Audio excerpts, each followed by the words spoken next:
こんばんは。今日は暑いです。今日も暑いですよ。エアコンなしじゃちょっといられないかなっていうぐらいの気温ですかね。私がエアコン必要かもしれないって思うぐらいなんで、結構周りの人は暑いかなって思います。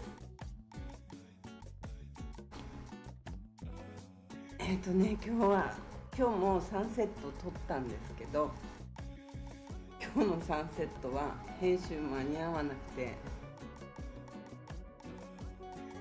今日のサンセットは後でになりますね。それとあと今日は海に行ってきましたよ。海にも行ったしね。ちょっと待ってくださいね。ごめんなさい。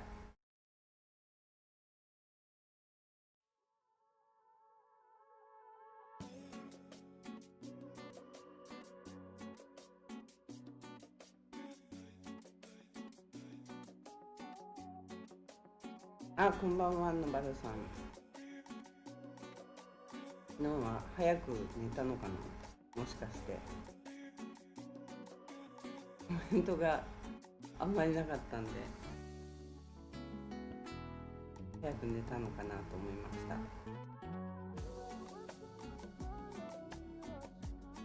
今日はね、海に行ってきたんですよ。で、海に行ってふらふら歩いていたら、なんか船じゃないけど、船が結構出てたり、海がにぎわってる感じがしたんで、と思って、ハワダイ、違う、ストリートマーケットをやるっていうところ、あそこから入っていって、またそこのマリーナの名前忘れちゃったじゃん。何でしたっけ。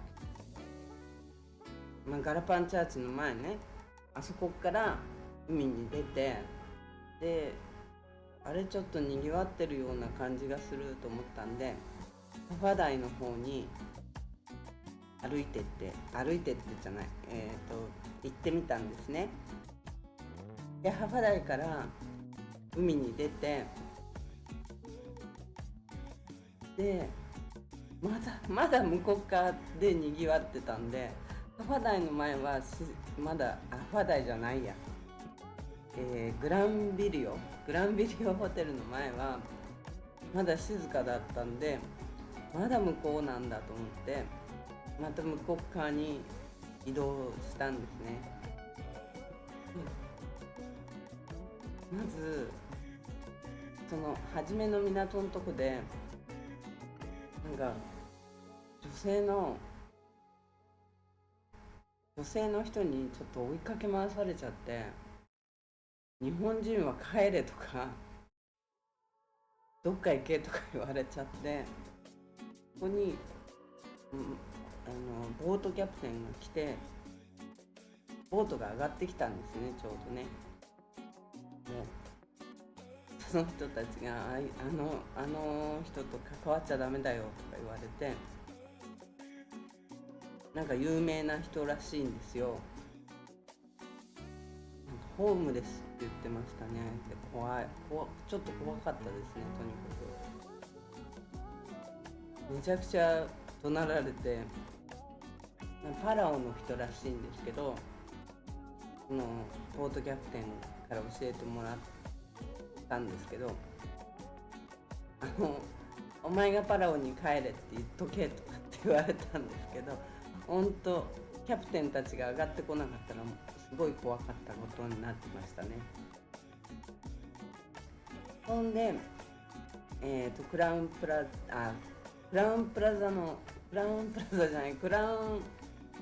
ホテルの前に今度移動してたんですよ。そしたらね、ここでちょっとにぎわってたんですよね。韓国人のお客さんとミリタリーの人たち、軍人さんたちが結構バレーボールとかビーチバレーとかね、そういうことをやっていて賑わってるなーって感じで、ここに今映像出しますね。どこ行った？映像は違う映像な。これジェットスキーもいたし、このカダマランがいたんですよ。で何なのかなと思って、ちょっとね今日編集で音声とかが間に合わなかったんで、そのままちょっとブツブツっと切った感じでそのまま流しちゃってる状態なんですけど、許してくださいね。まあいつものことなんですけどで、こ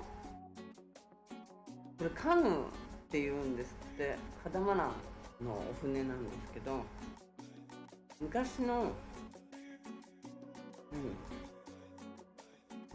これで漁とかカヌーが釣りでも近所の島にでもこのサイパンの伝統を継承するっていうことを目的としてやってるんですけども、まあ、かつて、チャモロキャロリニアンの人たちはこういうカヌーというのを使って海を行き来して、この小さな島々で、まあ、お魚を取ったりとか、まあ、交通の手段ですね、交通というか行き手段として使っていったこの伝統を次の世代につないでいこうっていう、残していこうっていうことで、その会社がこのトっていいですか、ここ。はい。トっていう会社なんです。そうです。ああ。500っていうのは昔、500席というんですか。こんばんは。深夜の姫ってそれダメっていうっていうのが言われてるので、こんばんは。なるさん、海行きました。増やしてるんですよ。海行ってきました。これが今目指そうっていうことで、ゆかりさんという人だった名前を間違えたらえらいことになっちゃう。その人が説明してくれたんですけど、昔サイパン500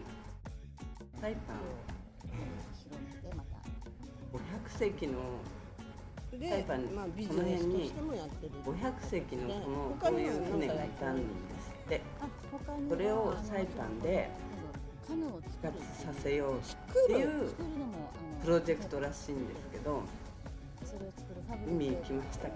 海行きました。これ海ですね。それはツーリストにやらせるわけじゃなくて、ちょっとテレちゃんのその姫が気になってしょうがない。で、その復活をさせようっていうプロジェクトでこのカヌーを作って自分たちで作って、そういうグアムとかテニアンとかロタそういうところにまた復活させようっていうプロジェクトらしくて、それをねやってるんですよ。で、観光客の人は30ドルで乗れるんですって。20分とかそのぐらいですね。で、500セールっていう会社がやってるんですけど、NPO 法人なんですよ。で、まあこれをね作っていてちょっと待ってください。ちょっとごめんなさい。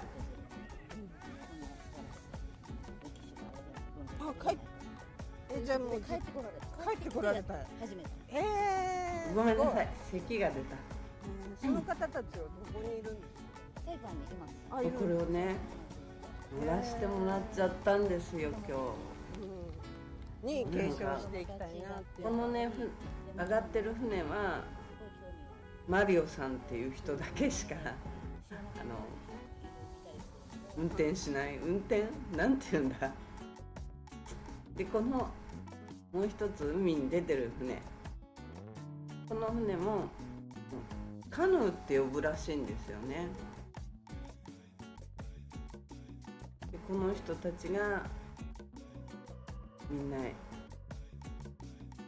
やってる。でこの、真ん中にいた方がマリオさんっていうボスだと思うんですよね。で寄付金とかでこういうことをまた復活させるっていう、そのサイパンやちょっとこれ私出てますね。初登場です。後ろ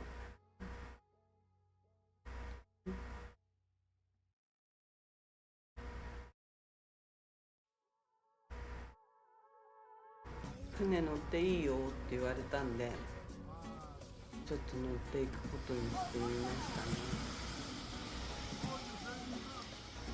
ね。海になんかまず浸かることもないし、海に出ることもまずないんですけど、今日ちょっとね編集全部できなかったんで、もう時間なくて間に合わなかったから、音が本当にちょこっとしか出てないんですけど、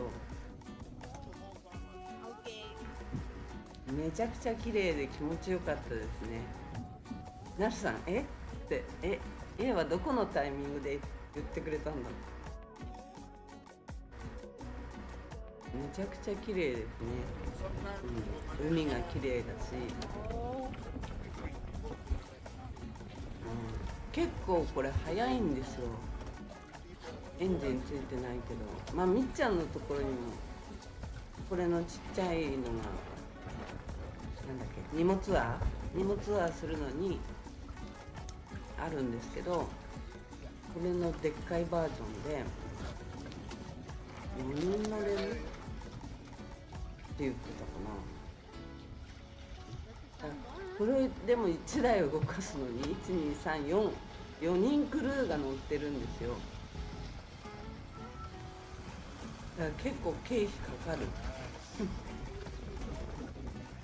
この一つのお船を動かすのに4人いないと動かせないっていう感じなのかな。なんか2人で動かせそうな気はするんだけど、でも重いからダメかな。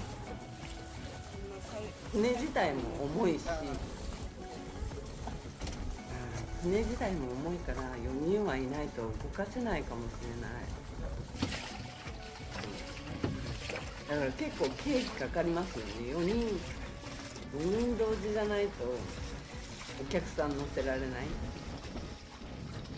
え、それでね、釣りとかできるのって聞いたら、そういうプランはまだ全く考えてなかったらしくて、釣りとかサンセットとか、サンセットでこうで、このぐらいね、なぎってる海だったらね、ちょっとビールでも持ってってサンセット見るのいいんじゃないかなって。ほんとリラックスしますよ。気持ちがね、ちょっとスカッとする。すごい気分が良かったですね。この船でマニャガハ島とかテニアンも行っちゃうらしいんですけど、ちょっとテニアンは怖いなって気がしたんですけど、マニャガハ島ぐらいは行けると思うんですけど、もっとね、ちゃんとね、音声入れて一つ動画は作りたいなと思ってるんですけど、いっぱい映像撮ったんですけど、今日はね本当に間に合わなかった。全然午後から用事があってちょっと出かけて、その後海にこう行ってずっとねこの船のとこでお話をしてたから全然編集する時間なくなっちゃって、あれ雨降ってきたかな。いいね、夜の雨は大歓迎。今日ね映像を撮ってる時も船乗ってる時は全然雨降らなかったんですけど、この船に乗る前に結構雨に降られたんですよ。ちょこっとだけど5分ぐらい結構強い雨だったから帰ろうかなとその時は思ってたんだけど、帰らなくて正解。帰らないでこの船に乗れたことでちょっと正解でしたね。本当に気分がいい。でね、これチャモロの伝統文化、チャモロとかカロリニアンの伝統文化で、さっきも映像でゆかりさんがお話ししてくれたけど、ご夫婦がね、創設者の人、この会社の創設者の人がご夫婦でもともとサイパンじゃないとこに住んでて、自分たちのルーツを調べたらサイパンだったっていうことで移り住んできて、でサイパンの伝統文化を復活させたいっていうことでこのカヌーを始めたらしいんですよ。なんか今日はいい話をしてるよね。でちょっとちゃんとした YouTube チャンネルみたいなを、そう、こういう日もあるっていうことでね。もうとにかく本当気持ちよかった、海に出たことが。サイパン何もないから、何もないからこそこういう伝統文化とか復活させてやっていくのはいいんじゃないかなと思うね。観光客の人が一つでもこういうことがなんかできるっていうオプションができるっていうの。30ドル、20分30ドルっていうのが高いのが安いのかわかんないんだけど、この人たちがね、キャプテンとかがお話ししてくれたんだけど、ちょっとその映像、お話が今日はちゃんと編集できなかったんで、ちょっと音を結構消しちゃってるんだけど、今度何を話してるかのバージョンの動画も作ってあげておきますんで、そのうち見てください。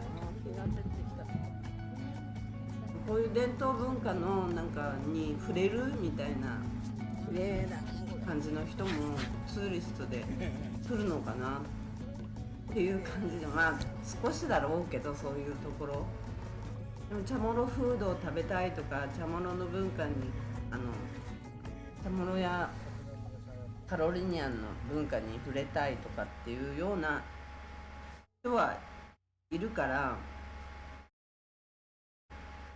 だからいいんじゃないかなと思うし、どうかね、どうですかね、こういうのは乗ってみたいと思いませんか？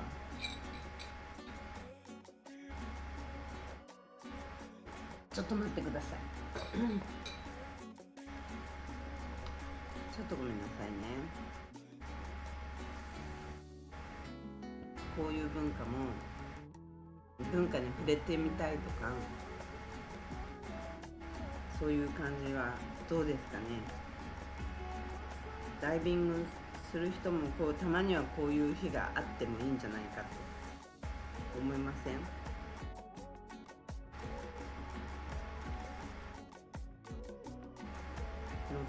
でも本当にとにかく気持ちよくて、たまにはやっぱりいいなって。何年ぶりだろう、こんな海に出たのが。何年ぶりでしょう。前に多分10年近く前に、10年近くかな、そのくらい前に釣りに行ったのが最後。もう10年も経たないかな。でもそれが最後なんで、海に行ったのは。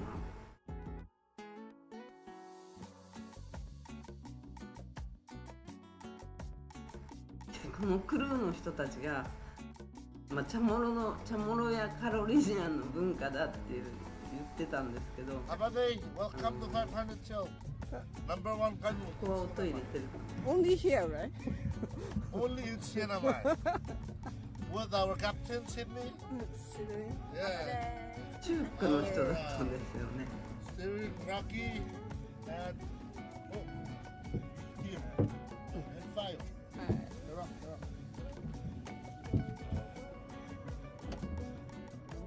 Go on.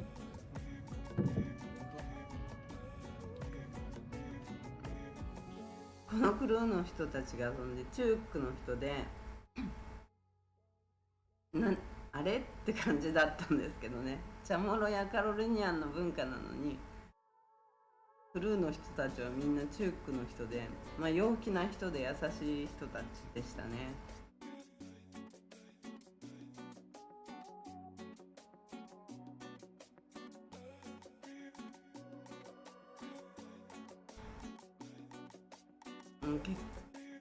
モーターじゃないんで、風がないと手動きなんですよ。で、これね、このカヌーじゃなきゃ見れない、いけないくはないけど、歩いても行けるけど、この時期だけ出てくる場所があって、なるさん乗ってみたいですか？乗ってみたいでしょ？ちょっと本当に気持ちはいいですよ。いい感じの。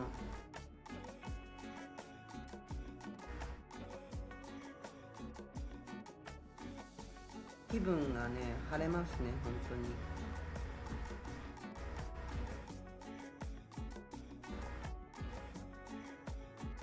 これをカヌーのこの会社はなんか大学と提携して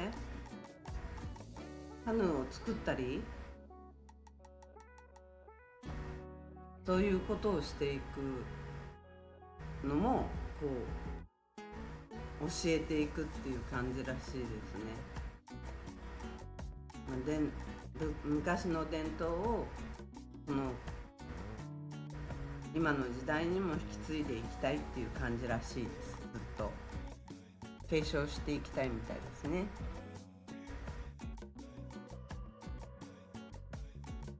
とにかく綺麗でした。もちろん海は綺麗だし、それとね、以前にこの間の動画でシータッチなくなってたと思うって言っちゃったんだけど、あった。シータッチありました。エイト何？サメ？エイは触れるんだよね。なんかエイトなんかを触れる場所まだありました。この間動画でなくなっちゃったって言ったのは嘘でした。まだ全然綺麗にありました。いくらするのかは今日ね、こうシータッチの小屋も行ってみたんですけど、誰もいなかったからちょっと聞くことはできなかったんですけど、値段をねちょっと聞いてみたかったんだ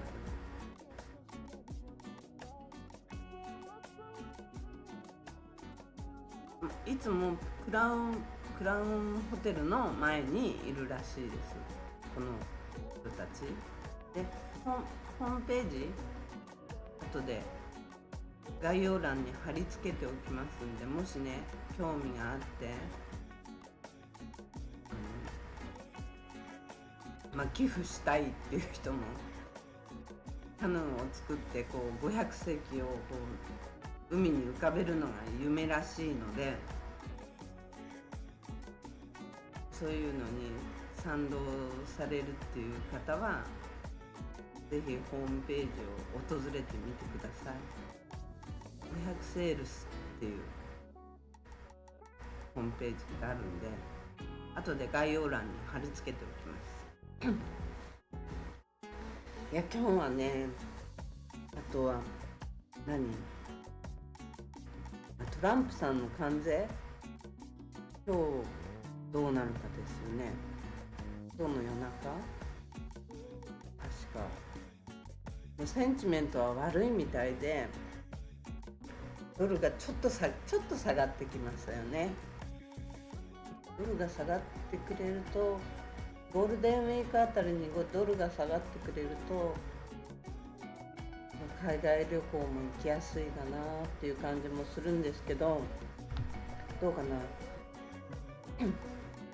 ドルがでももうゴールデンウィークはもう予約してる人はしてるのか、いきなり行くっていう人はあんまりいない時期か。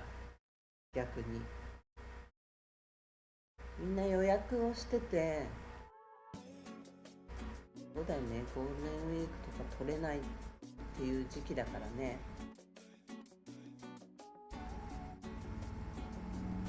なんだろう、この初め見た時なんだろうと思いましたね。オレンジ色の帆がこう海に浮いてたから、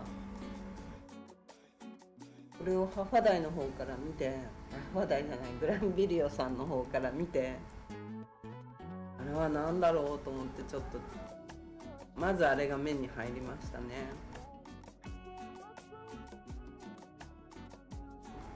にゃにゃ何、ちょっと待って、ちょっとお待ちください。少々お待ちください。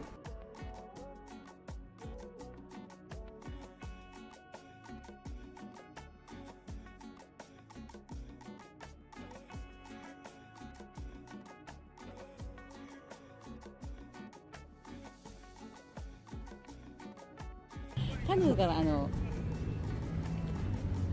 このサイパンの伝統を継承するっていうことを目的としてやってるんですけども、かつて、チャモロキャロリニアンの人たちはこういうカヌーっていうのを使って海を行き来して、この小さな島々でね、お魚を取ったりとか、交通の手段、交通というか手段として使っていったこの伝統を次の世代にもつないでいこうっていう。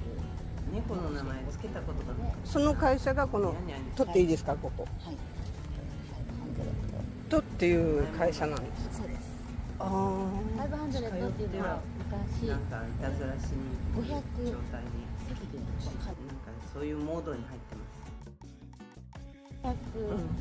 500今日はね、のカヌーがこんなこんなでこれを作ってたから、これとショート動画増やしてる。ショート動画作ってて、ご飯食べる暇もなかったっていう状態で、作んなきゃ食べれないから、ちょっと作る時間もなくて、まだご飯を食べてないんですよね。結構お腹空いてきたかなっていう感じはするんですけど、これを世に広めてまた。あとね、で、ビジネスとしてパラオの女の人で、他にもめちゃくちゃ怖かった。なんか仲間が3人ぐらいいたんですよ。カヌーを作るっていう。そういうね、ちょっと危ないような人がいたら逃げてくださいね。まず逃げてください。もう本当に怖かったから。それはツーリストにやらせるわけじゃなくて、本当になんかされると思ったんで。生産性として。日本人は帰れとかめちゃくちゃ言われて、怒鳴られて、ビデオなんか撮るなとか言って訴えてやるとかまで言われましたけどね。撮ってないのに。ちょっと怖かった。本当にああいう人がいたらちょっと絶対逃げてください。昔のなんだっけ、あのドックにいたんですよ。でもあの人でも前にこれ結構昔の東京マートさん、今東京マートさんが99センチに移っちゃったんで、移ってるんで、もともとの東京マートさんのところのあたりにいつも歩いてたんですよ。デューティーフリーの横の道のとこにはい。いつも歩いてるような人で何回か見かけたことはあったんですよ。今日はね、だからいきなりその港でいきなり絡まれて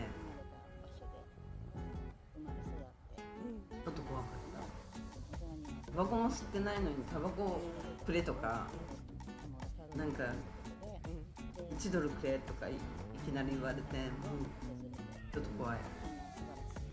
この後ろに男の人たちもいたから、じゃあもう帰ってこられたい。であげないとめちゃくちゃ怒なってくる。その方たちはどこにいるんですか？サイパンにいます。あ、いるんです。ああいうやからがきっとに継承していきたいな。ダクリとかする人たちなんだと思うんで、もう絶対そういうような人がいたら避けてくださいね。絶対避けて気をつけて通ってくださいって感じ。なんていう港だっけな。深夜さん何でしたっけ、あの港。また忘れました。覚える気がないんだな、これな。なんだっけ、ガラパン協会の前の港、ストリートマーケットのやる港、あそこに今日昼前いたんで、その人たちちょっと気をつけてほしいですね。何されるか分かんないから。日本とはやっぱ違うから、なんていう港だっけな、忘れちゃった。いつもはデューティーフリーの横の道とかにいるんですよ。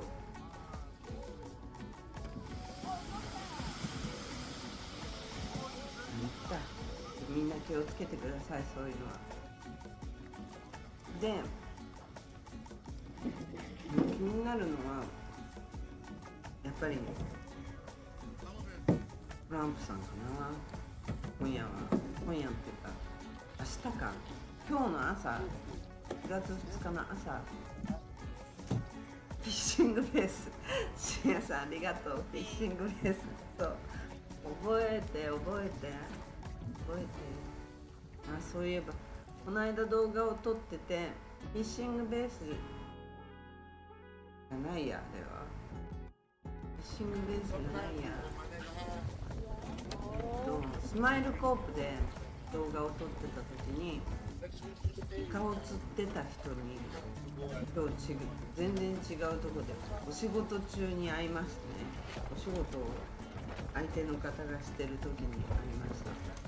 あれと思って、なんとなく雰囲気が似てて、イカの人ですかって聞いたらそうだって言うから、あ、やっぱりと思って、その時帽子かぶってたんで、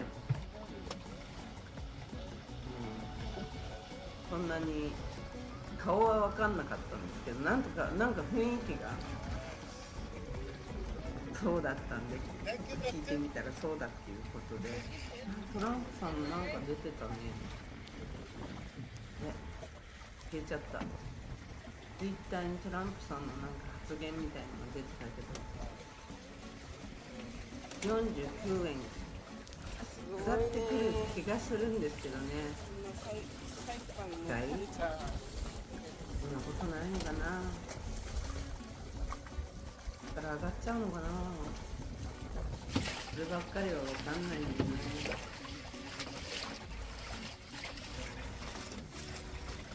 でもたまに海行くのもいいなって本当に思います。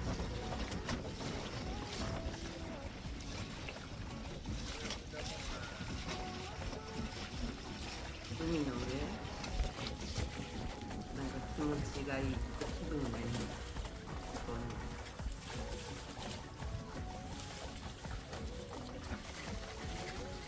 水着持ってたら入りたかった。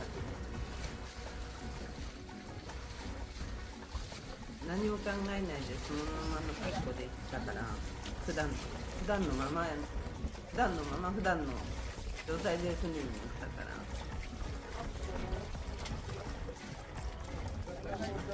案外濡れないものですよね。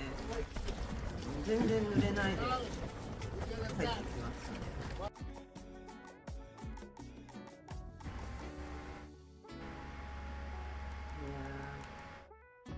なんかあと太陽に当たると意外と疲れる。結構太陽に当たってたんで今日長い時間フラフラしてたんで、ハファダイフィッシングベース行って、ハファダイじゃないなんだっけ、グランビリオさんからずっとフィエスタまで歩いていこう。フィエスタっていうかジェットスキーとこの船が見えたんで歩いていこうと思ったんですよ。で歩いていこうかなと思って途中まで行って、この暑い中歩いていったら帰ってこなきゃなんないからこれは無理だと思ってまたと引き返して海辺を引き返してで車でクラウンホテルの方に行ったんですけど、いやそれで正解だった。で桜マリンさん発見しました。桜マリンさんクラウンホテルの前にいました。今日動画間に合わなかったんでちょっと編集間に合わなかったから作ってないんですけど、見ました。さくらさんはもうクラウンホテルの敷地内にこっち側で撮れるんだ。だと思うんですけど、あれ敷地内にありましたね。だから同じこのカヌーっていうの、カヌーって言ってたんだけど、これカヌーっていうんだっていまだに私はカヌーっていうのがちょっとカダマランのカヌーっていう呼び方をするっていうのがちょっとなんかしっくりこないんだけど、カヌーなんでしょうね。カヌーっていうのを言ってたんで。If tourists, how many minutes like this? なんで20 minutes. 20 minutes. まあうろうろ結構歩いたんで More time to enjoy. リハビリに What は about 良かった What's 感 Captain saying? じですね。What about if tourists order fishing from this boat? How you do? Huh? If tourists ちょっと待ってください。ちょっと待ってくだ from さい。 Fishing? fishing, yeah. We put one over ちょっ here. と待ってください。すいません。 But line, not in what? Handline. Ah, Everything traditional. Okay? Everything traditional. No. Handline. Pull. Camparo. oh. So Canoe, not allowed. so they can do. Yeah. Fishing. Go to Tinian. They got. ケニアは怖いな。 Nice. Very good. Oh yeah. Sometimes we sail, we can see dolphin. Oh yeah. Yeah. We're doing here and Tinian, sometimes there's dolphin. 日が照ってきた。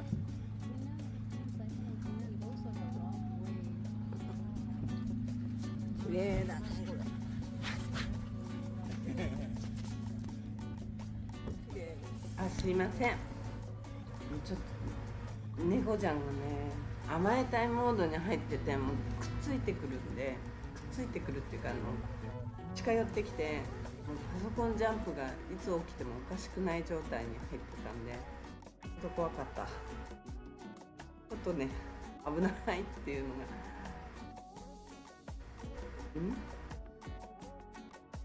やっぱり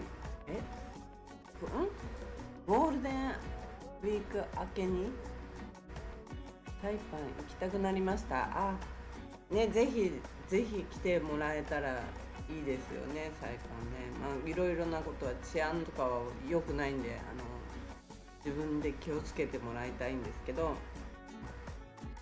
とにかくポリスがいない。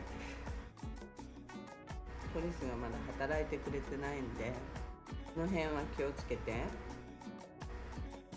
こういう海はね、海と自然は最高なんで、なんかね、やっぱ海行くと、海行って、まあただ海でぼーっとしてるのもリフレッシュになるかもしれないけど、こうやって船に乗らせてもらったりすると、海の上に出るとやっぱりね、本当にね、なんかリフレッシュするなっていう、気持ちいいっていう感じがしましたね。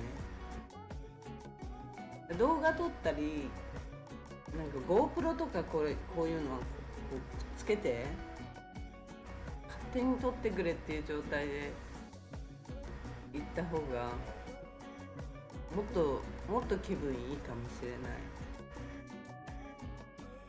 なんかやっぱり動画を撮るっていうのをずっと考えちゃうから、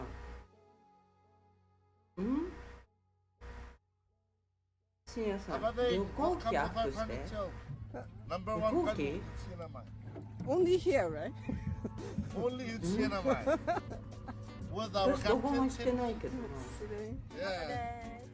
Our steering Rocky. 旅行機クラウンホテル前に来ました。旅行機。あ、ナルさんにってことか。ナルさん、多分ナルさんにゴールデンウィーク明けにサイパン行きたくなりましたっていうことだから、深夜さんはこの旅行機をアップしてほしいって言ってるんだと思います多分ね、多分そうだと思うんで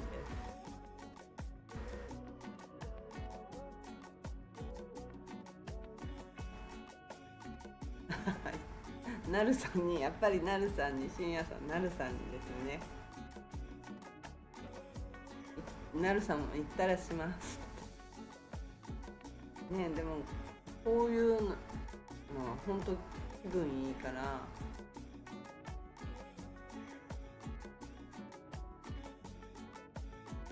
ね、やってみるのはいいと思いますよ。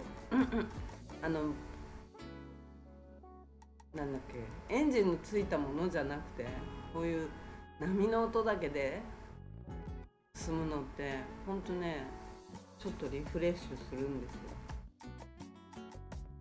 波の音がずっとチャパチャパチャパチャパしながら、でなんかたわいもない話して、ここでちょっとビールとか飲んだりしてたら気持ちいいだろうなっていう感じ。サンセットクルーズとかね、絶対いいと思う。ビール付きとかでまあ自分で持っていくのもいいしね。これでちょっと行けるところがあるんで、このお船であそこに行ってビールを飲むとかっていうツアーにした方がいいと思うんだよね、こ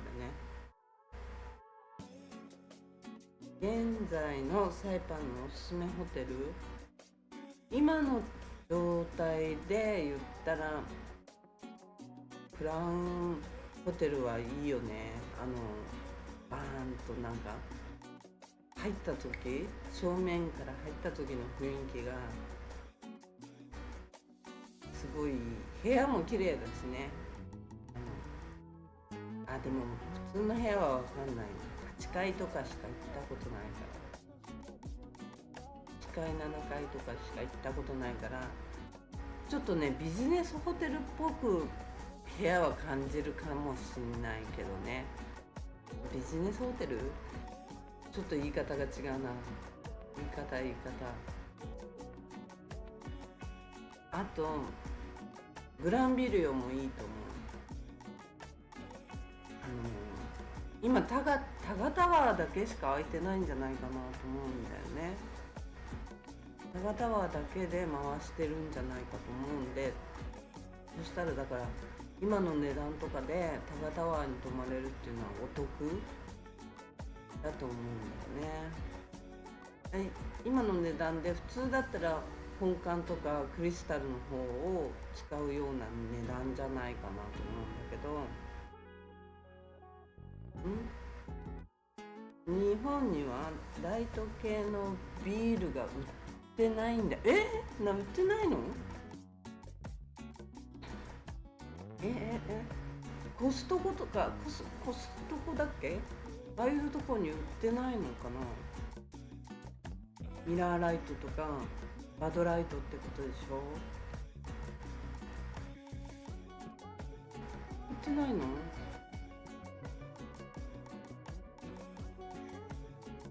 ミラーライトとかバドライト飲みやすいからね。最近飲んでないけど、最近多分5、6年飲んでないけど、ミラーライトもバドライト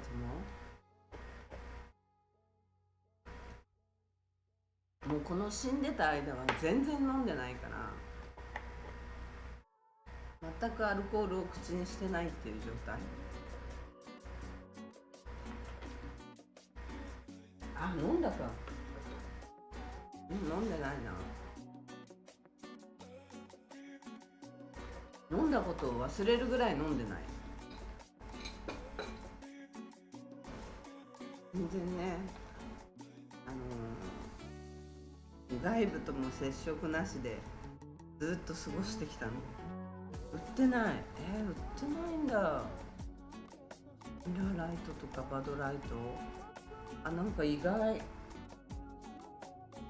日本ならね、何でも手に入りそうなものだけど、そういうものが売ってないっていうのはちょっと意外です。飲みやすいからね、ぐっと水のように飲んでしまうって感じだよね。日本ではでも美味しい生とかもあるでしょ。何でもあるっていうイメージしかないんだけどね、日本は。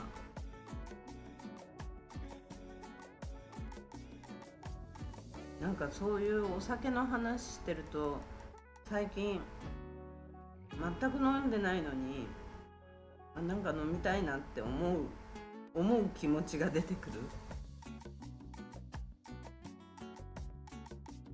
飲みたいなって。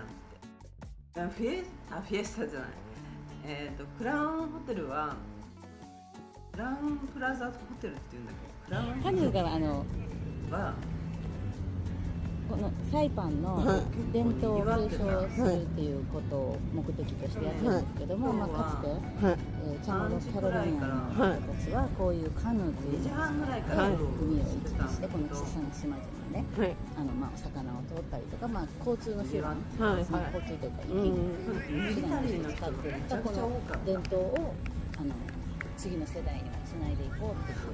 でもビーチバレーやってたけどね。その会社がこのトっていいですか、ここ。バレーして遊んでたけトっていう会社なんです。ど、4時ぐらいから増えたの。500っていうのは3時ぐらいから増えたのか500席っていうんですか。な。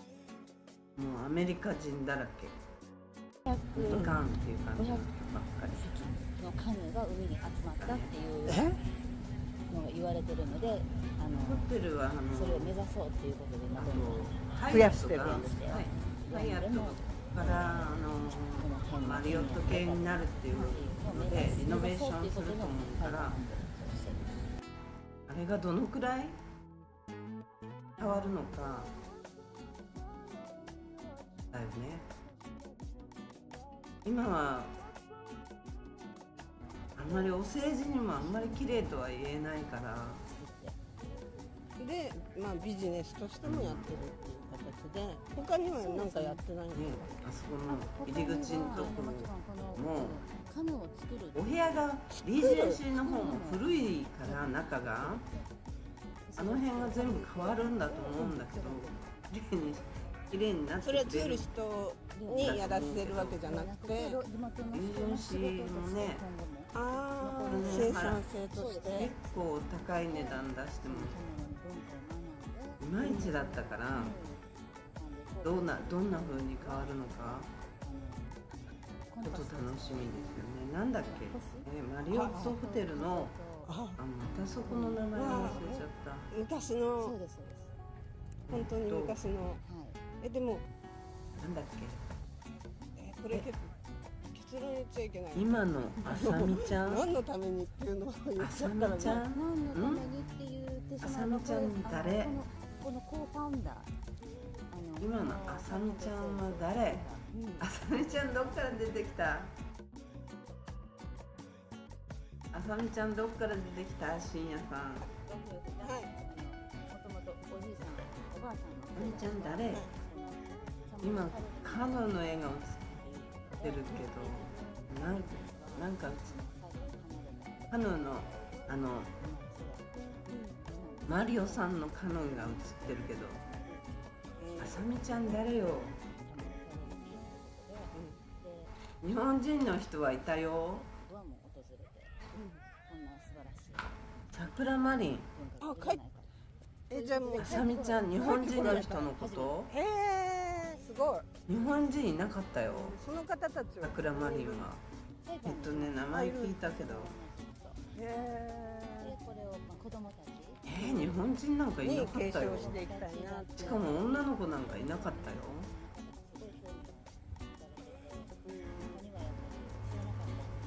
あさみちゃん、あかりちゃん、あかりちゃんいなかったよ。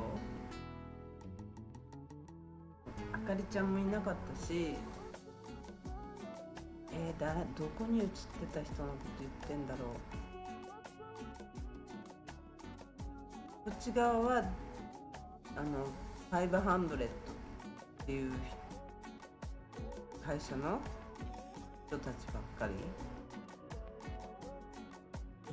あさみちゃんを知らないわ私。あかりちゃんしか知らない。桜マリンに日本人がいたのかな。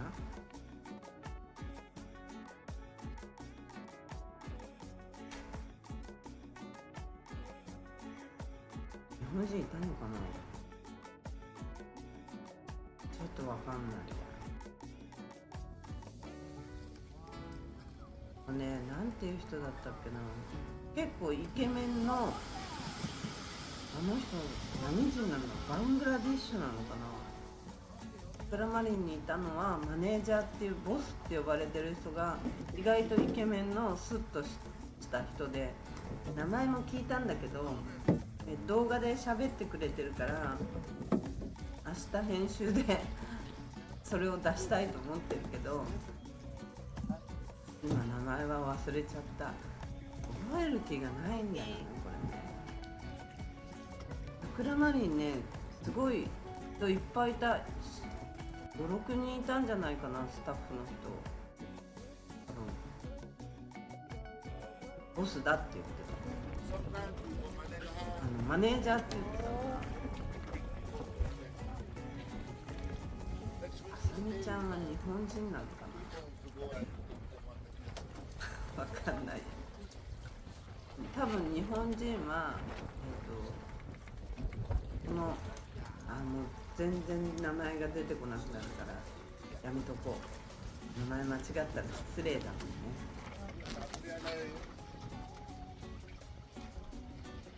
ね。ビーチボーイとかビーチの人はさくらさんしかいなかった。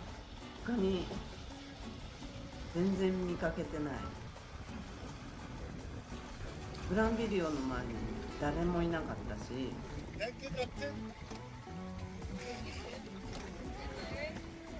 ブラウンホテルの前にいた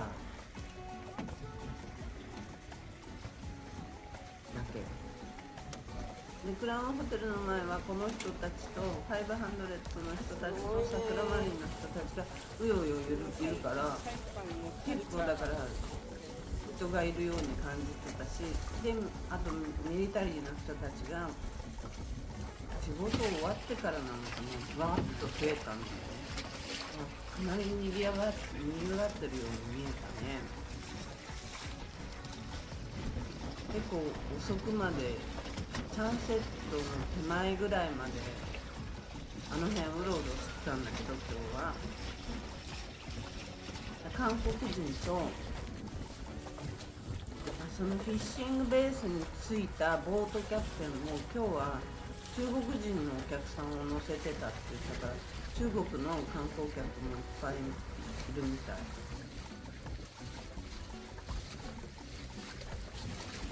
で、あとこのね500っていうところの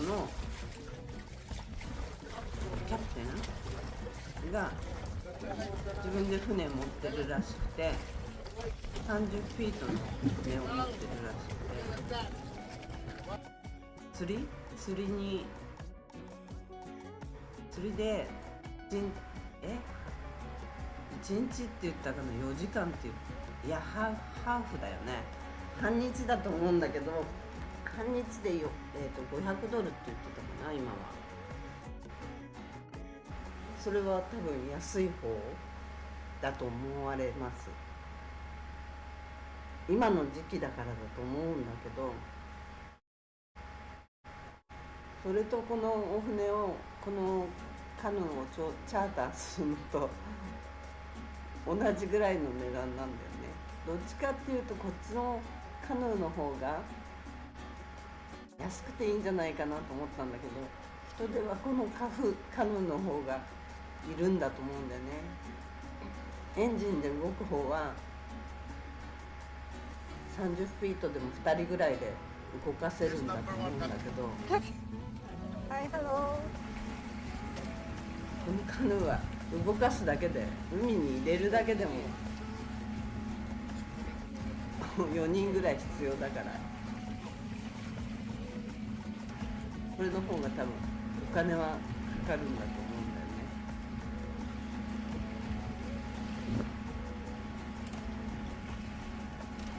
ね。どっちに、みんなはどっちに乗ってみたいかね。大きなお船のエンジン付き、まあそれはそれだよね。でこの船で、まだプランは出来上がってないみたいだけど、釣りもできるじゃないのって言ったら、できるって言ってたんで、でもただし伝統文化なんで、伝統文化を継承したいから、手で釣ってもらうって言ってた。あれじゃなくてね、竿とか使わないで手で釣ってもらいますって言ってたね。あと投網はもう面白いかもしれないよね。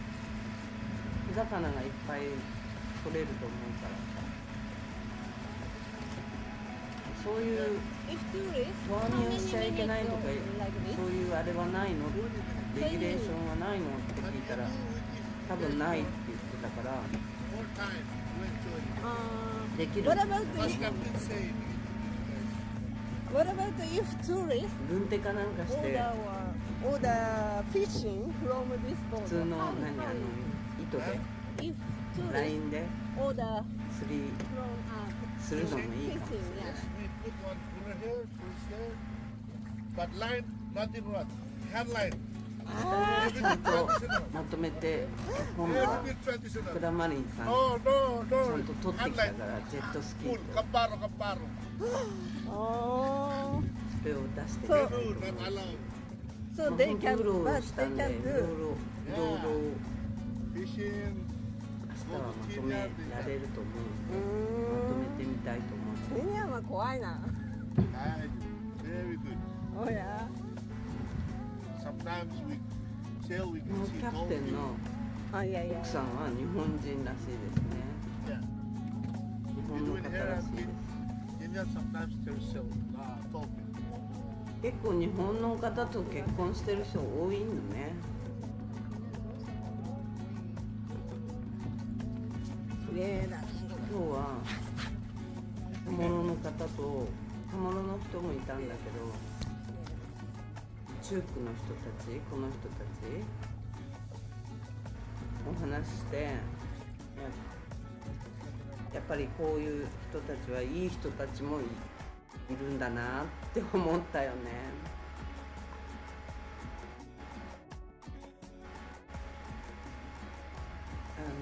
今日はとにかく怖かったのはパラオの人だけ。その系英語懐かしい。そうでしょ。あ、姉さんこんばんは。遅かったですね。ありがとうございます。今日は海に出てきました。も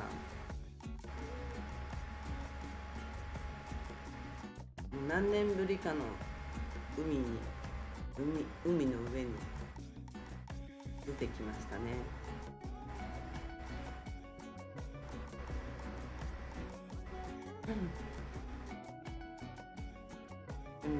ほんと気持ちいいから、ぜひぜひ、ね、こういうの来たらこういうのは体験してもらいたいな。なんかリフレッシュされますよ。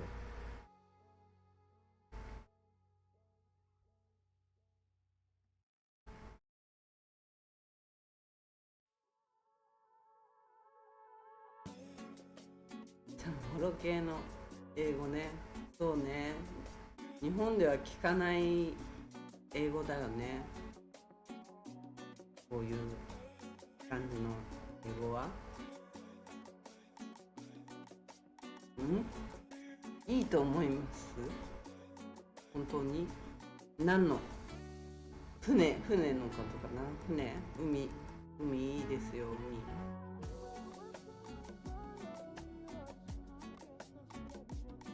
Welcome to 500 show. たまにね、こう出ると、 Only here, right? 昨日夕日を撮ってたことで With も、 our captain Sydney. なんか Yeah. 夕日を外に出て Rocky. 撮るっていうことが最近なかったんで、夕日もまともに見なかったっていうのは正直なところで、夕日を見るのいいかなって思いましたよ。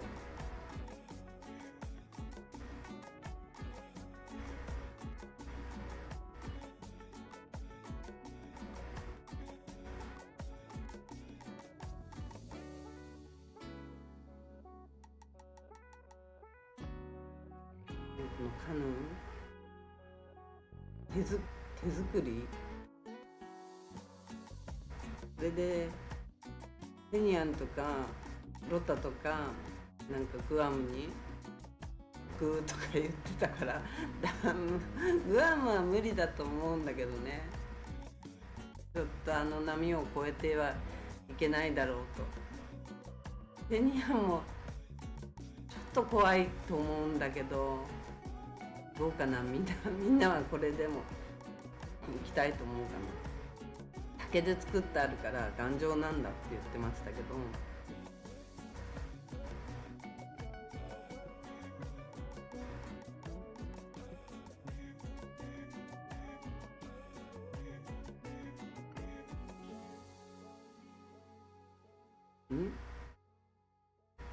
ひかりさんの見てたら本気モード。私は操縦してないですよ。操縦はしてない。全く。ずっと動画撮ってるだけで、あとは海を眺めてただけですね。ひたすら。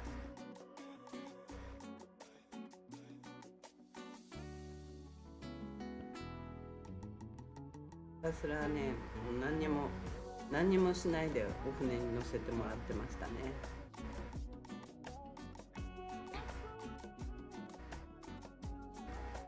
あ、サイパンに行きたいモード。なるほど。私のチャンネルを見てサイパンに行きたいモードが出てくれるってうん、そうなんだ。ありがとうございます。ね、なるさんも最近毎日来ていただいてるんでありがとうございます。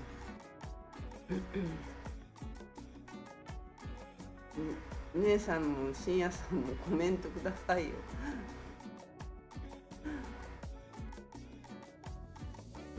サイパンに行きたいモードが、マイクロビーチで誰も泳いでないなんて初めて見る光景かも。そうですよ、本当に誰も泳いでないよ。誰も泳いでないから本当貸し切り、どこの海も貸し切り、ほぼほぼね。この間シータッチないって言ったけどありましたっつって、本当にすいません見てないと思ったらあったんだね。海の上に行かないとシータッチあるかどうかも分かんなかった。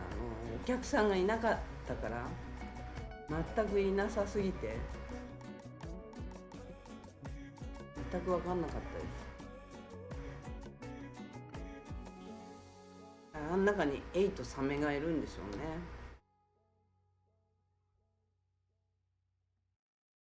本当お客さんいなかったから、今日はにぎわってた。ジェットスキーもしてたし、何これ、カヤックじゃなくて何これ、なんだっけ、カヌー、カヤックって言わないこれ。そういえばみんなカヌーって言ってたんだけど、昔からの伝統はカヌーっていうのかな。ね、マイクロビーチで誰も泳いでないんだもん。まあ誰かしらいてもねおかしくないのに、本当に全くいない。プライベートビーチ感満載。どこ行ってもそうだから。グロットとかだって一時期はうじゃうじゃで写真撮るのも大変だったみたいだけど、今誰もいないから綺麗に穴も撮れると思うよ。いい感じだと思うんだけど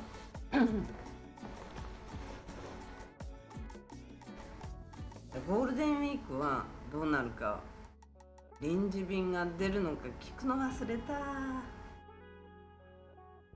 臨時便出るのかな、ゴールデンウィーク。臨時便出ればねお客さんも出そうだけど、臨時便が出ないと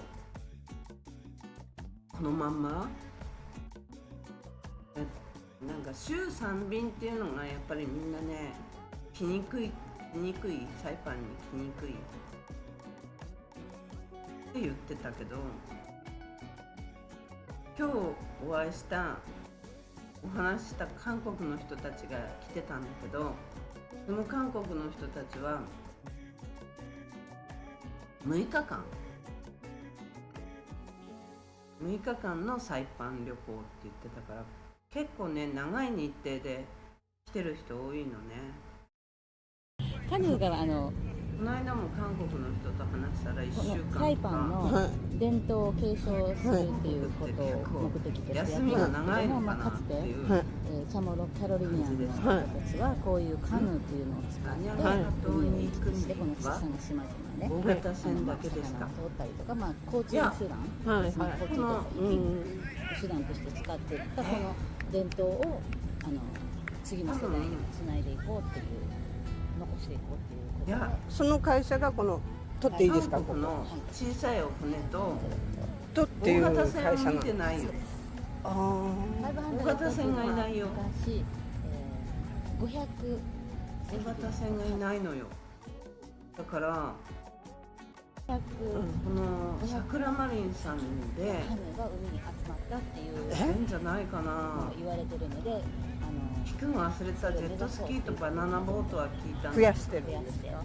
グアムでも、多分やってると思われる。ベタでもっていうのを目指そうっていうことの10月と11月もマイクロビーチ人いなかったですね。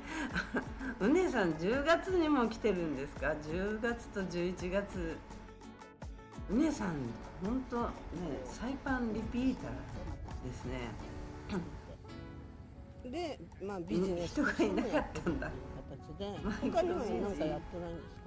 10月もいなかったんだ。もちろんこの10月も11月もいなかったんだ。まだね10月11月は作ってるので、それを私作るファブリケーターをうろうろしてない。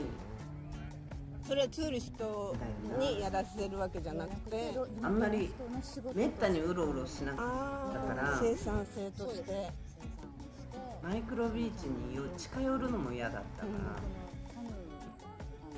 まあ今でもね事件現場のとこには行ってないんですけど、あっち側には行ってないんですけど、逆側の方にハイアットから昔の遠い方にしか本当に昔のまだ行ってないんですけど、これ結構結論言っちゃ10いけない月と11月とうろうろまだしてないよな。言っちゃったらね、何のためにこんなにうろうろしてなかった時期だからこのコーファウンダー今この500セール3月4月でしょ。ご夫婦がこんなにしてないな。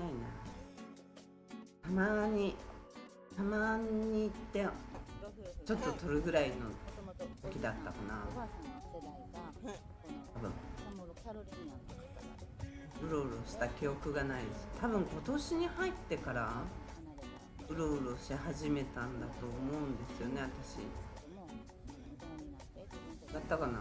でやれたところライブを始めて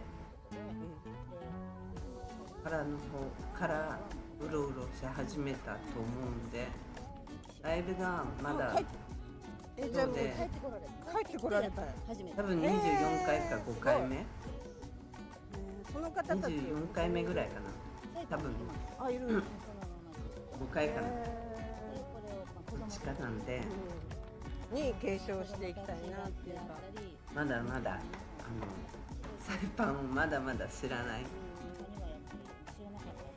もううねさんと深夜さんの方がサイパンを知ってるっていう状態なんで、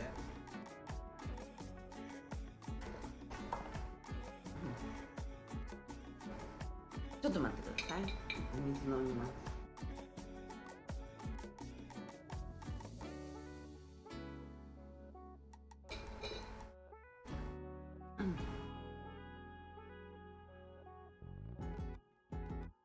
お待たせしました。ちょっとダメ。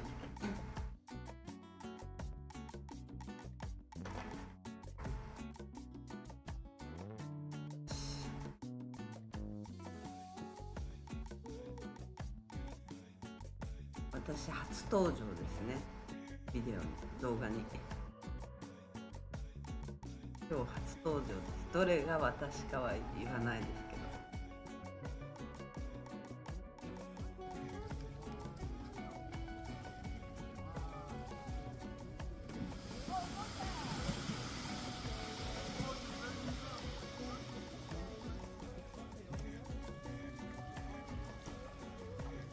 なるさん、どれですか？どれかは言わないです。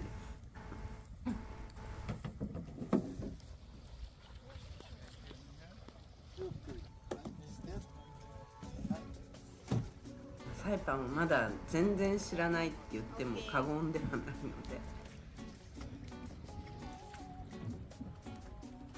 で、知ってはいるけど、なんて言ったらいいんだろうね、こういうのね。深夜さん、シュガードッグの桟橋の先から飛び込むと気持ちいいです。シュガードッグ遠いじゃん。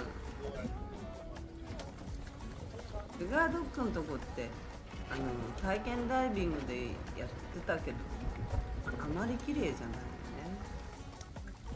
わかる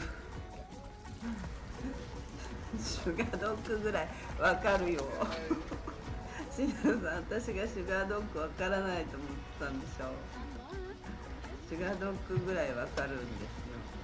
名前を言われればわかるけど、名前を言ってもらえないと自分からは名前が出てこない。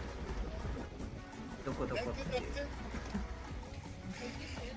遠いシュガードッグ、遠いしあまり綺麗じゃない。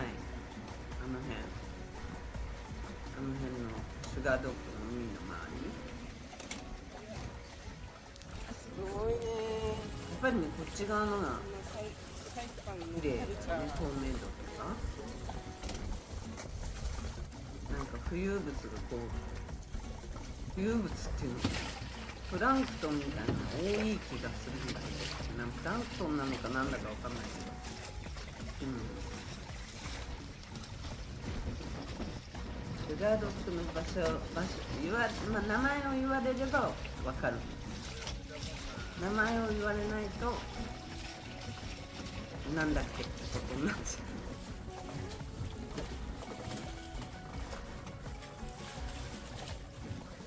ゃう。違う品種。私もサイパンは詳しくない。詳しいじゃん、うねさん。深夜さん、違う？姫がどれかの話。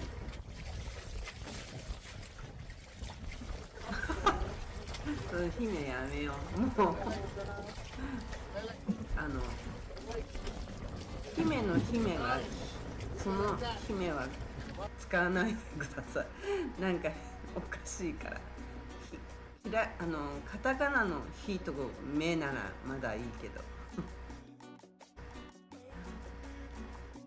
どれでしょうね。まあ今日のこの映像の中にはどっかにいました。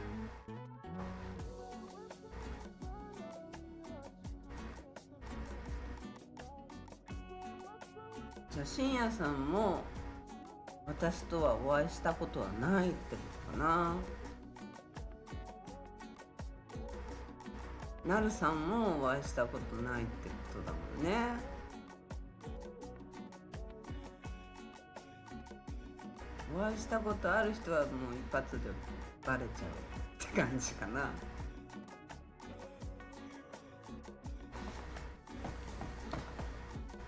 どうしても編集がそこだけできない。はい、ハロ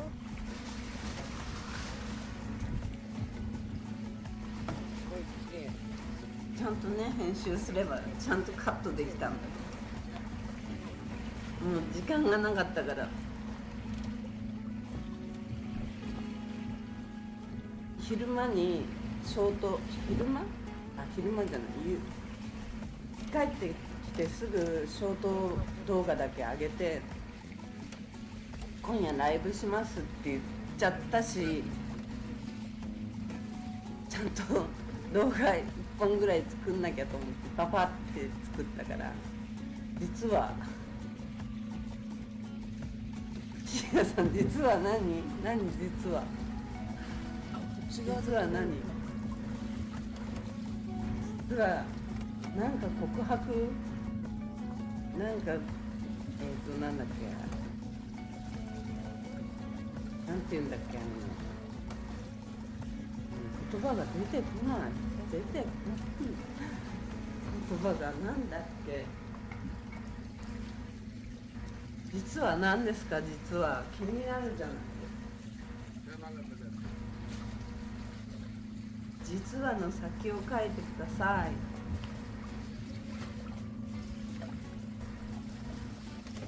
梅さんもサイファンリピーターだし、How many 深 minutes 夜さんもそうだし、 like this? 深夜さんはいた人だからね。 But you do with you guys for で、なるさんは 4 times went to it. What about 知らない What's ね Captain saying? で、ノバルさんも what 知ら about ない。 if tourists order fishing from this 実はの先がないの。 if tourists order そこで止まっちゃうの。 fishing, yes. We put one 気になって先に進めないじゃん。nothing wrong. Headline. あ Everything いい traditional. よ Okay? Everything traditional. No, no, no. Headline. 今日ね何かを話そうっていう話題も持ってきてなかったからなんか So, Menu not allowed. so they can, but they can do. ね Yeah. Fishing. Go to Tinian. They can. そうイーロン・マスクがケニアは怖いな。自分で勝手に Very good. おや。会社を自分の会社と自分の会社を Till we can see X dolphin. とあ、 AI いやいやいや。 Yeah. You're doing hair and tin. 実は多分で深夜さん多分実はで多分で止まってるしもうお姉さんはトニヌスで光さん見かけましたあそうですかずいぶん昔かなずいぶん昔なそうでしょうねきっとねもうただのババアになってしまったっていう状態なんで見かけてくれたことがあるんですねで深夜さん実は多分でまたそこ実は多分ってその点々点やめましょうよ点々点うねさんはどのトニノスで見かけてくれたのかな GIG の前かな多分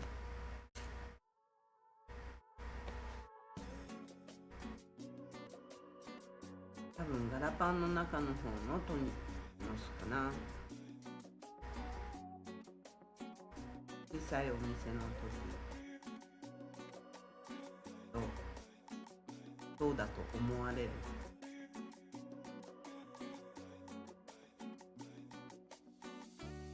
これみんなねキャプテンとかも今日みんなお話ししてくれたんだけどもう全部ちょっとお話は会話は全部今日はとりあえずカットしたんですよね編集間に合わないから全部やってると本当に間に合わなかった帰ってきたのが6時半ぐらいでこっから全部やり始めたんでショートなんか作ってる場合じゃなかったんだよねだからショート動画なんか上げてる場合じゃなかった本当はこっちをやんなきゃいけなかったんだよねOBS が切断されましたWith our captain simply. 大接続に成功なんだよこれ Very 怖すぎるこれ繋がってんのかな携帯でチェック And file. They're up, they're up. まだ繋がってる繋がってる感がある繋がってるよね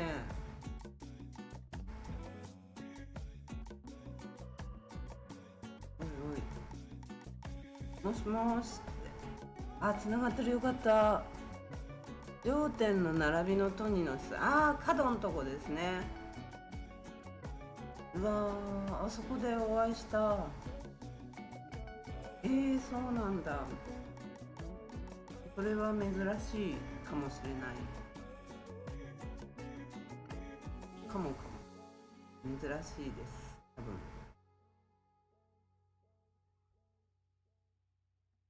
ひかりさんってリージェンシーフライデーナイトクイーンとしてなんだそれ全く違います全くそれは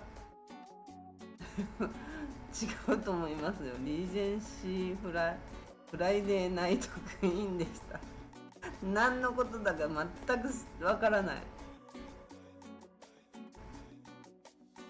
リージェンシーフライデーナイトクイーンリージェンシーに何かあったのないでしょクラブみたいなとこないよねフライデーナイトにも別に行かないし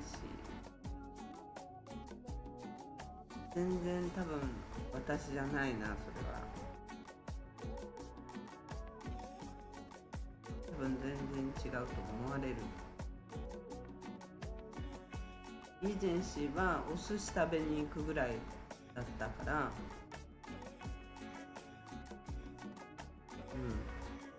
全く違うと思います。それは違う人だと思われるな。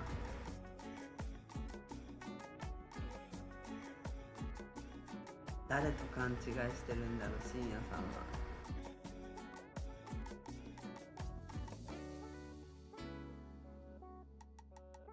そういう人いたのかな、わかんないや。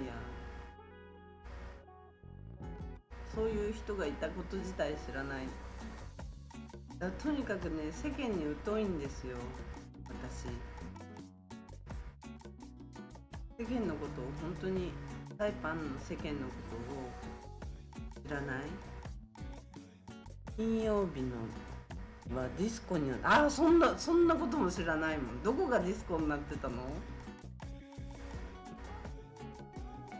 リージェンシーってハイアットのことだよね。いや知らない。そのディスコになってたことも知らないもん。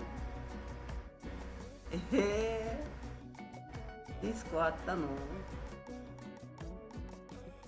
昔あったような。すっごい昔じゃないのそ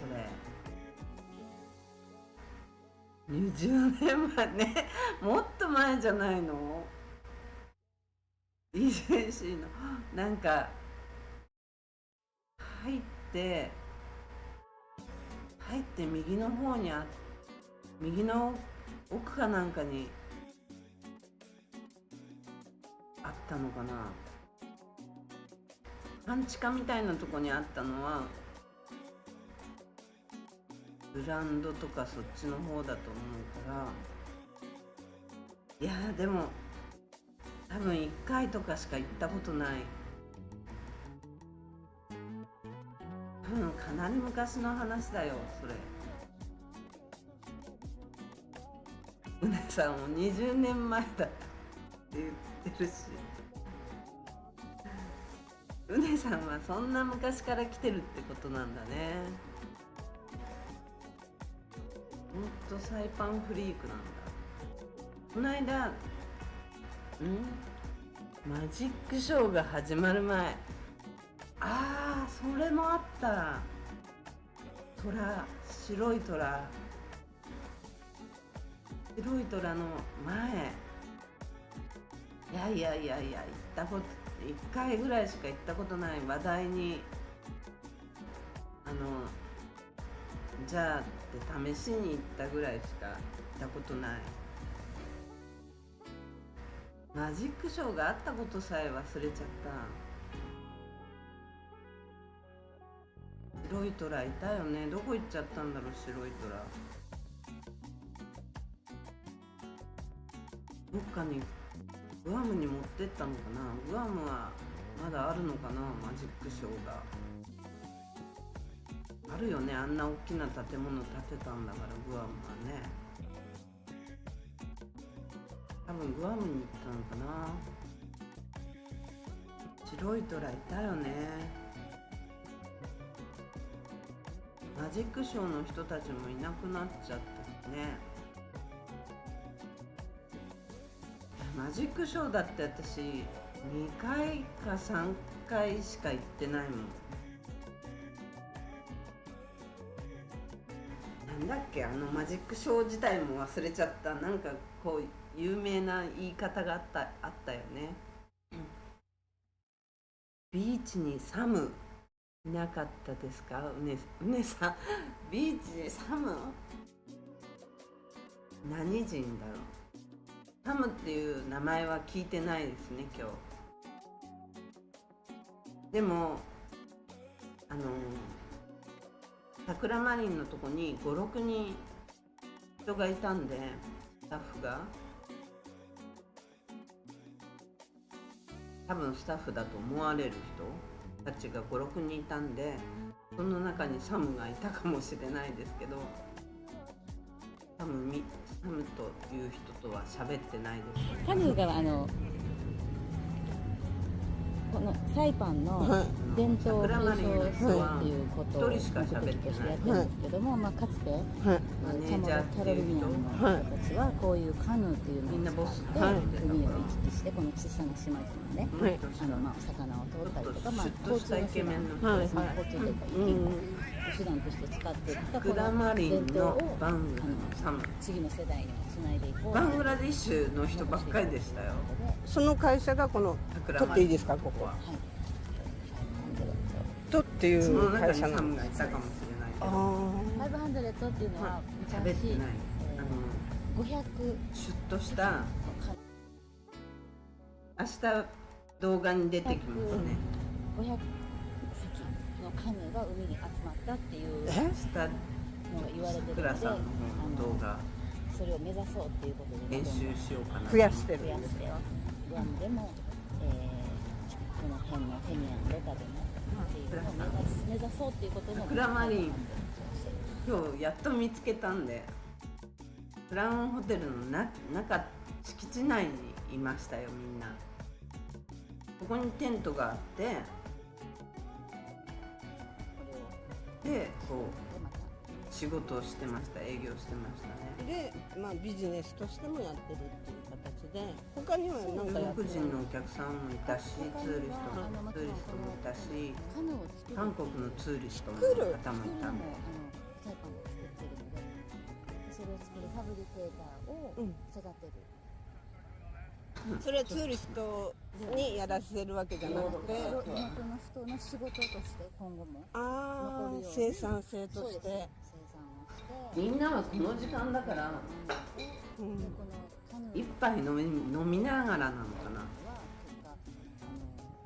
な。なんか今日はビールのアルコールの話をしてたから、なんか飲みたいなって気になるんだけど、昔の一人では飲まないから、本当に昔の一人で飲んだことってまずないから、これ結論言っちゃいけないなんかね、家で何のためにっていうのを言っちゃったらね、何のためにこう話しながら飲んでんならいいのかもしれないんだけどね、この500セールスを作った起きるの忘れて寝てしまいそうな気がするから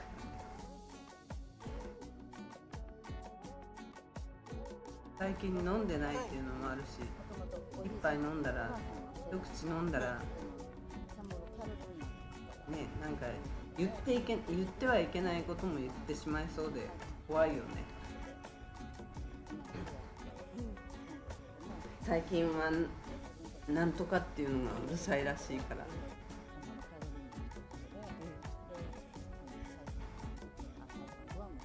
皆さん、白いG ショックつけてるのかも。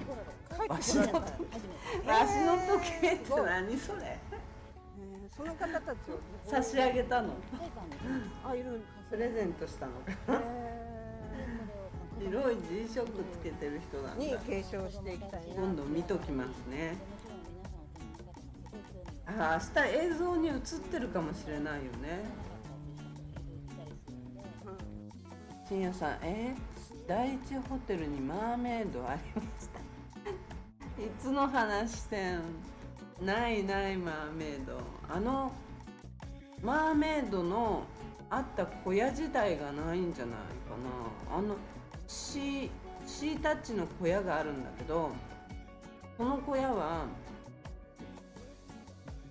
マーメイドの小屋じゃないと思うんだけど、マーメイド明日映像に出てくると思うんですけど、あれマーメイドの小屋じゃないと思うんだけどな。皆さん、だって欲しそうな顔してたんだもん。欲しそうな顔してたからあげちゃったの？あらら。もう大盤振る舞いで優しいな。プレゼントしちゃったんですね。なるほど。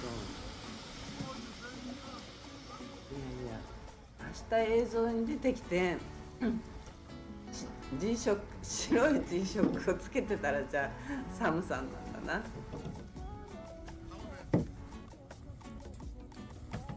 そういうことだ。でもサムっていう人とは多分喋ってない。こう映像はバーって撮ったけど、美味しそうだったからあげちゃったって。すごいな。美食って流行りましたよね。金谷さん、タイパンでは安いウイスキーシーバスセブンクラウン飲んでました。シーバスって銀色のラベルのやつでしょ。あれそんなに安い？セブンクラウンだかわかんないけど、あれってそんなに安いもんだったっけ？そんなに安くないんじゃないの？角みたいなやつのが全然安いんじゃないかな。シーバスって意外といい値段してたような気がするけど、忘れちゃったけど。ウイスキーはね、ダメだな、強くて。でももともとそんなにアルコールが強い方じゃなかったんで、タイパンのカルチャー、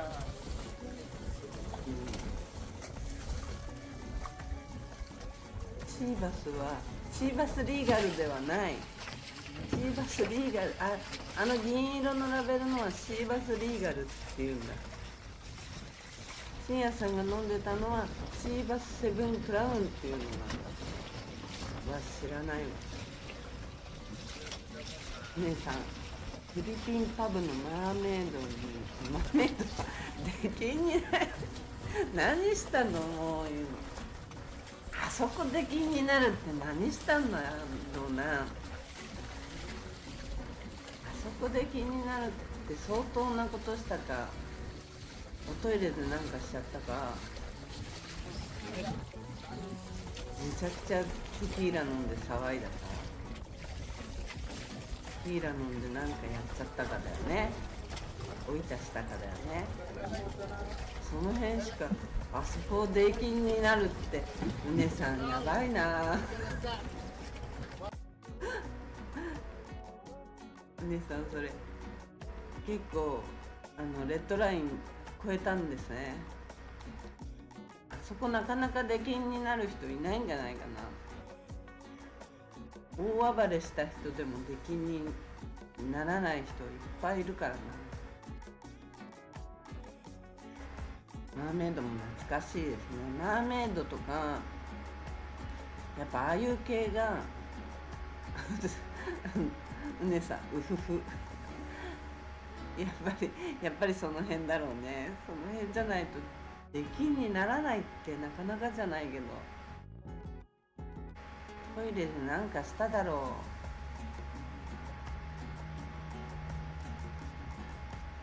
深夜さん、菰田さんは怖いよ、笑い。菰田さん見かけないですね。前はビーチロード歩いてたんですけどね。前はっていうのもめちゃくちゃ前なんで、今は最近私がうろうろするようになってからは見かけてないですね。怖いもんな。うちの店に来るときはすごい優しい人だったんですけどね。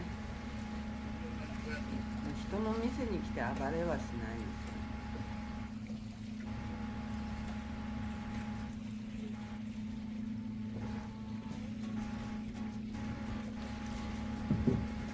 マーメイド出禁になるとこうなレベルでレッドライン超えてないと。ジュニアもいない？いない、とっくにいないよ。もうね、それね、私がまだ現役の頃にいなくなってるよ。多分だから15、6年20年ぐらい経つの。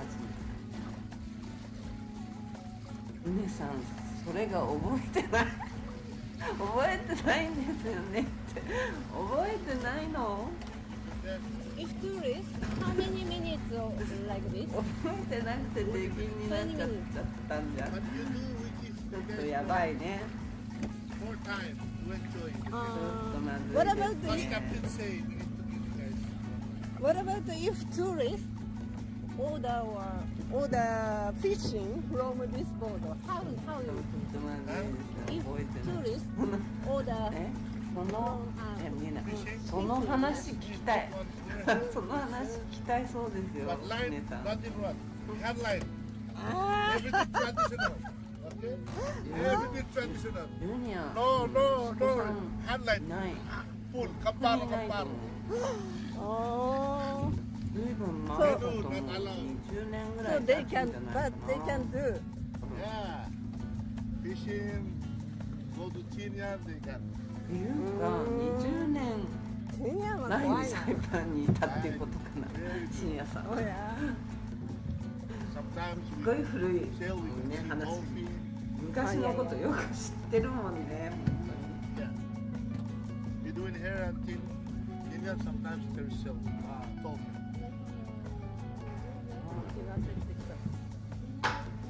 に。ね、綺麗だサイパンの昔を知ってるっていう人はなかなか今いなくなってるから、長くいても20年ぐらいの人のが多いんじゃないかな。姉さん、起きたら閉店した朝日マッサージにいました閉店してるとこにまだいたっていうこと？いやー、もううねさんやらかしますね。面白すぎる面白すぎますね。サイパンに住んでる人も意外とやらかすけど、意外と出禁にならないから結構なことやらかしても出禁にならないけど、なんか出禁になったっていうのは何かしちゃった時にバレちゃったから出禁になったんだよっていうのは聞いたことあるから、何回かだからそういう系じゃないとなかなか朝日マッサージに至ってなんかいろんなことのはしごしてますね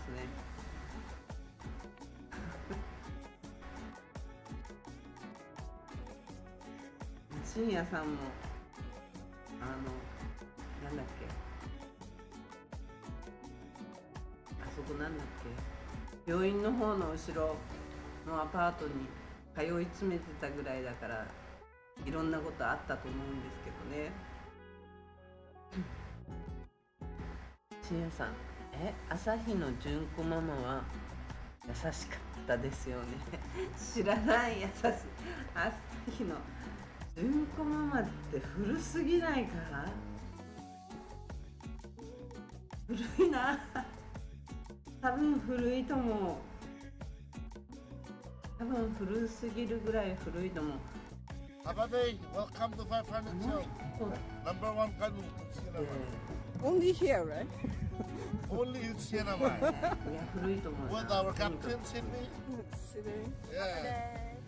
Our どのぐらい前の話？ Rocky. 25年ぐらい。姉さん、次の年には出禁解除になりました。あ、解除になったんだ。次の年まででもダメだったんだね。なるほど。すごいな、やらかしてるな。みんなね、結構やらかす人多いのは多いところではあるんだけどね。うちによくもう今だからもうないから言えるけど、マーメイドとかミクロネシアの街でうちの店に来たりする人がいるんですよ。女の子の時間待ちで来たりしてた人がいて、もう1500万使ったのにって泣いてる人もいっぱいいましたよね。どんだけ使うんだって。ね、お姉ちゃんたちは同じ商品を頼むんですよ、お客さんに。でパソコンとか携帯とかが多くて、同じ品番で同じものを頼んで、みんなに頼んで1台だけを自分で使って、その他は売るんですよ。だから間違えて持ってくると、これでもいいかって言って持ってくると、1個違う番号、なんか品番がちょっと違うものとかを持ってくるとめちゃくちゃ怒られたらしいですよ。怒られちゃったよとかって言って、喜んでるからまあいいのかと思ってたけどね、実は女の子たちは同じ品番のだとこう使ってるよって見せれるから、だからなんだっけ、最近っていうか日本で頂き女子リリちゃんっていう子が捕まったじゃないですか。あれってまあ詐欺にはなるんだろうけどっていう話ですよね。もうあんなのサイパンではありあり、フィリピンのお姉ちゃんたちはありありだったから、なんかリリちゃんがああいう風にある種の才能でしょ、あの人のなんか実録とかこの間やってたでしょ、仰天かなんかで。あんなのありありだよねって普通にやられてるよねって感じだったんだけど、フィリピンのお姉ちゃんたちに日本でもキャバクラでとかでは意外とありあり、まあ金額がでかかったからなのかな、リリちゃんの場合捕まっちゃったのは。キャバクラとかではありそうな話だなと思ったんだけど、そんなことないんですかね。マーメイドやマイクロネシアはもうそんなことばっかり結構聞いてましたけ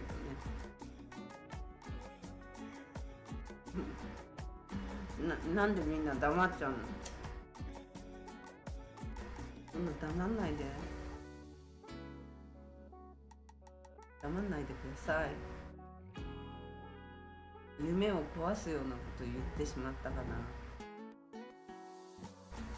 大人の夢を壊すようなこと言ってしまいましたか？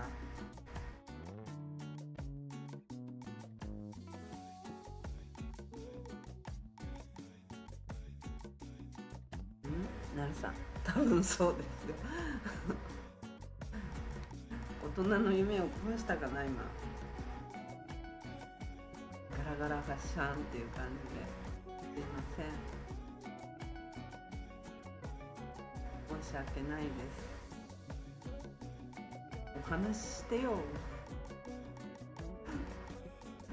こんな黙んないでよ。ね、こんなんで明日はだからもう12時半なんだね。日本は11時半かな。11時半そう。なんか自分でライブ配信を始めるときに時間を9時半とか思ったりしてると、日本の時間だかサイパンの時間だかなんか分かんなくなってくるんですよね。うねさん、飲み屋の姉さんよりマッサージの姉さんの方が遊ぶならいいです。そうなの？マッサージのお姉さんだってこれも夢を壊すからやめよう。あんまり夢を壊すこと言っちゃうとみんな黙っちゃうからな。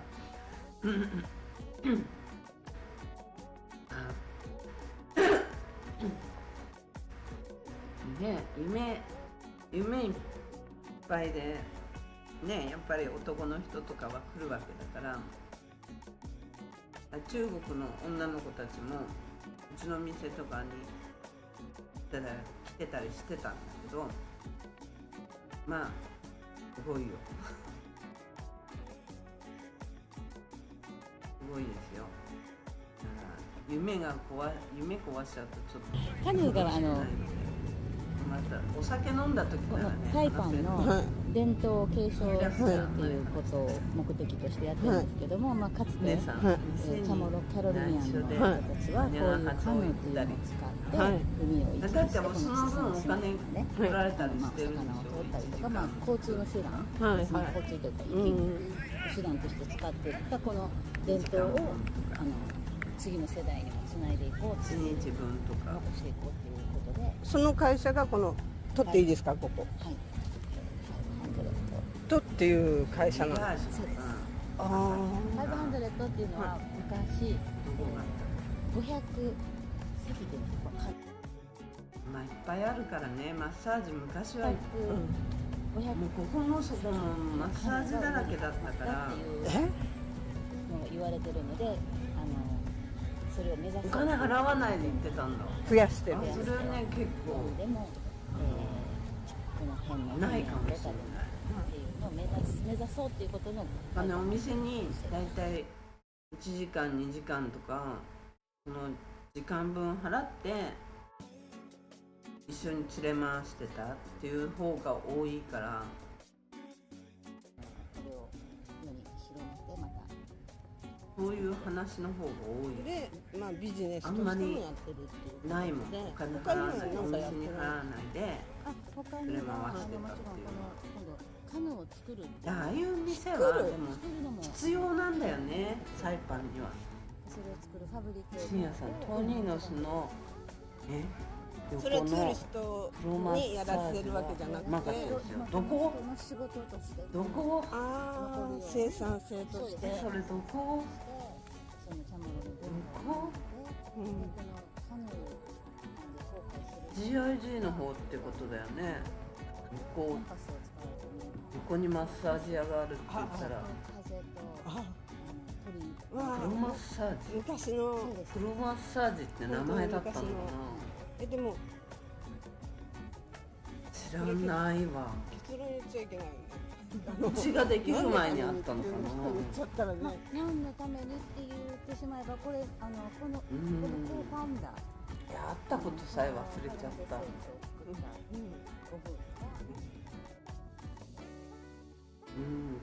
どこ行っちゃったかな。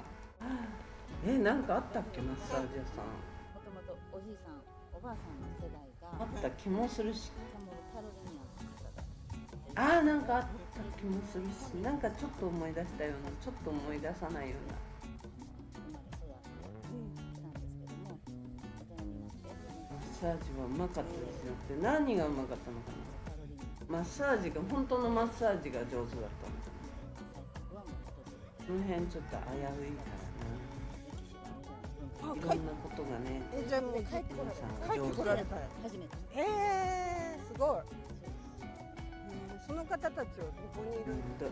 でもね、ああいう店は絶対に必需品に継承して必要なんだよね、絶対に。じゃないと、やっぱゴルフのおじさんとか来ないもん。いたりするので、台湾とか、台湾じゃないわ、どこだっけ、フィリピンとかグアムとか行っちゃうよね。グアムはまだそういうとこあるから。だか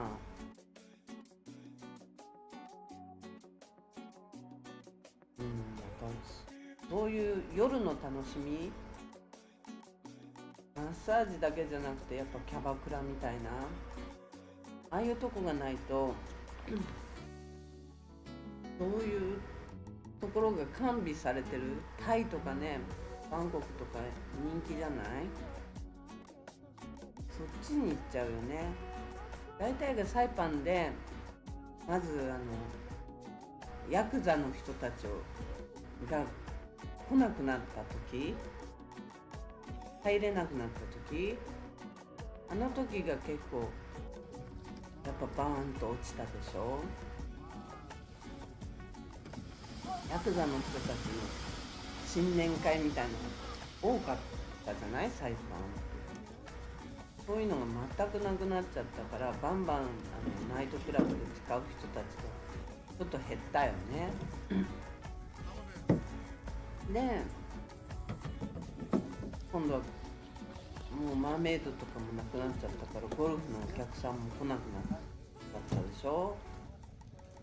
あと消防団とか、消防団の人とかね、なんかその町の会合みたいなので来る人たちも夜のなんか夜っていうかにぎわいが本当なくなっちゃうと、全てがねなくなっちゃう。こういうカルチャー、伝統文化を求めてくるような人ばかりじゃないから、ね、伝統文化も必要だと思うけど、チャモロ料理っていうのもなくなっちゃったしね。ないよね。で今日お話しした人もチャモロ料理って何ですかって私が聞いたら、昔はねチャモロハウスとかがあったからチャモロ料理って言えたけど、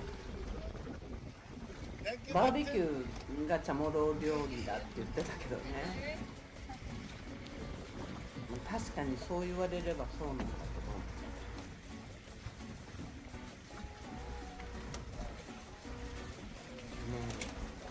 なんかね、やっぱああいうにぎわいのあるようなお店は必要だと思うんだよね。マッサージやってほんと少なくなったし、1軒2軒3軒ぐらい3軒ぐらいしかないんじゃないかな、今カラパンの中に。昔はあっちもこっちもマッサージだらけだったのに、やっぱりね必要なポジションっていうの、なんだろう、やっぱあった方がいいでしょ。そういう遊ぶところっていうか、遊べるところ。ソファーに座ってゆっくり飲むっていうような文化がないんだよね。でもアジア圏の人って、中国、韓国、日本の人ってそういう文化があるから、カウンターで立って飲んでっていう文化じゃないから。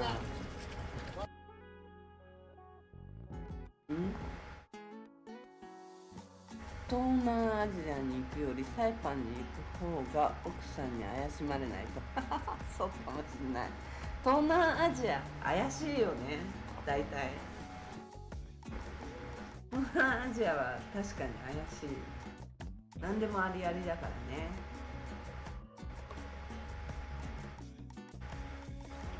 そうそう。東南アジアの方がね、やっぱり奥さんはタイとかね、バンコクとかもう何でもありありだからね。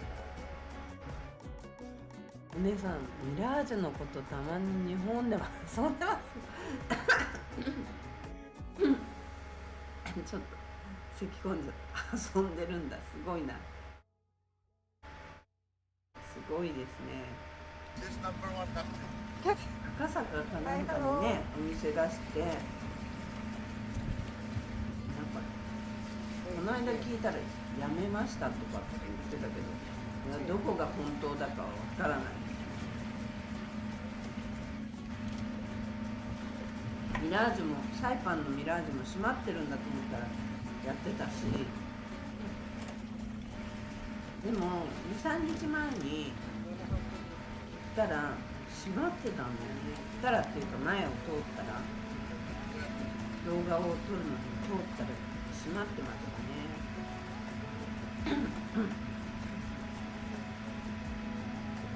どうなんだろうって感じだけど。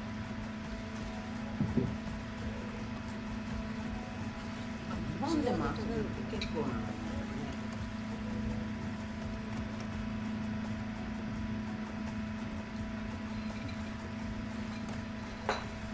姉さんはそういうところには顔が利くって感じかな、じゃあ。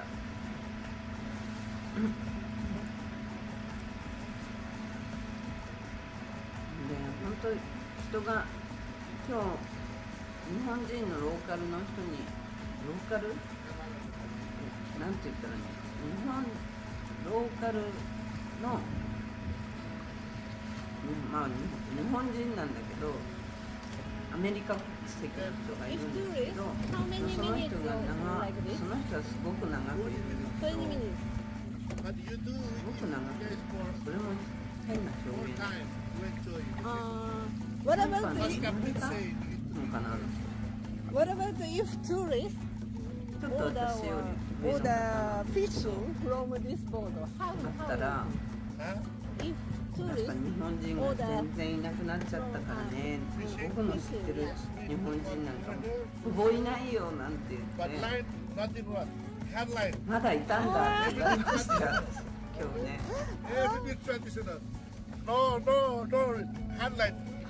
Full. お Kaparo, 店なく kaparo. なってたからいないのかと思ってたって言われましたね。 so No, not allowed. so they can 本 but 当 they 久 can しぶり do に Yeah. 10年ぶりぐらいに会ったから、 10年以上だな、15年ぐらいぶりに会いましたね。こんな狭いケニアは怖いな。 Very good. Oh yeah. Sometimes we 私の知 sail, we can see ってる頃の dolphins. 日本人のいやいやいや人はマサちゃん、マサダイブさんとか Doing hair and Indian sometimes they sail. 古い人はみっちゃん、アクアスミスさん、みっちゃんはなんだっけ、みっちゃんの店の名前知らない。デンチャンネルのね、みっちゃんね、アクアリゾートの前、まゆきちゃんもいるよね。意外といるじゃん。意外といるな。あとはみんなまだ20年って言っても長いよね。そのくらいの人が多いのかなって感じなんだけど、もう古い人ってそのくらいしかいないんじゃないかな。あとね、ホテルで働いてたような人はまだ古くからいる人はいるみたいだ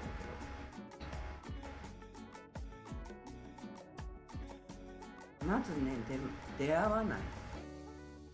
外に出ないから。最近はやっとこうビーチの周りとかガラパンの中ちょっと歩くけど、深夜さんエストマトってエストマトいるの？知らない。いるのかな？合わない全く合わない。全く合わないよ。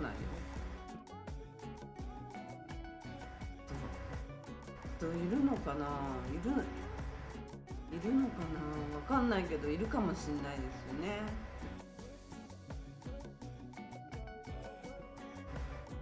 昔の人って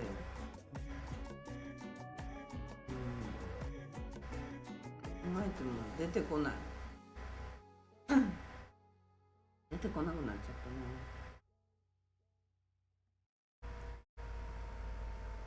昔の人が出てこない名前が。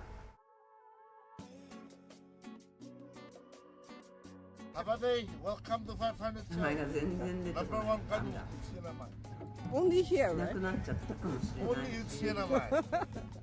With our 私 captain がた Sydney, だ会わないだけかもしれないし、夜とかブラブラしないしね。 Rocky, 私は and oh, here. 昔から夜もお客さんがいない限りは出ていかなかったから。っていうか当時は昔はやっぱ毎日お客さんがいたから毎日で歩ってたっていう感じなのかもしれないけど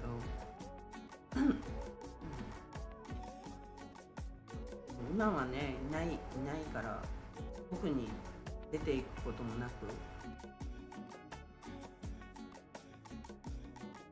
夜とか出るのもなんかちょっと怖い感じだった。自分で運転して出ていくのも怖い感じだからなるべく出ないようにしてるし、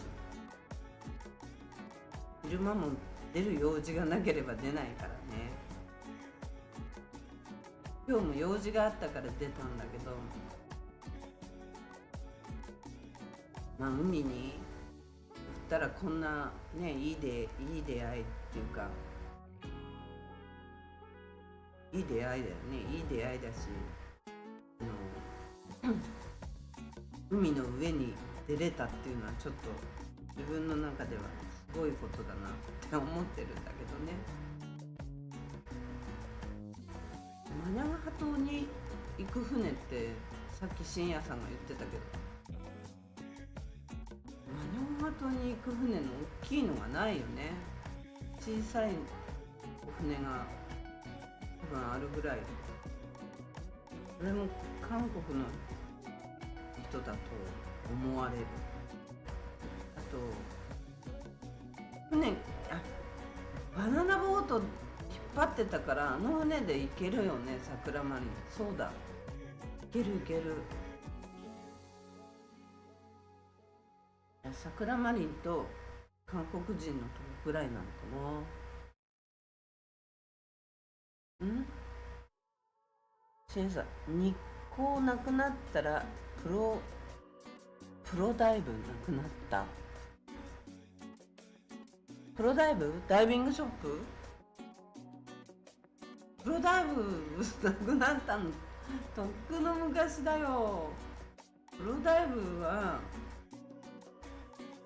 なんかそうだよね、日光の前の方にあったよね。向こうの方に、日光の近くにあったよね。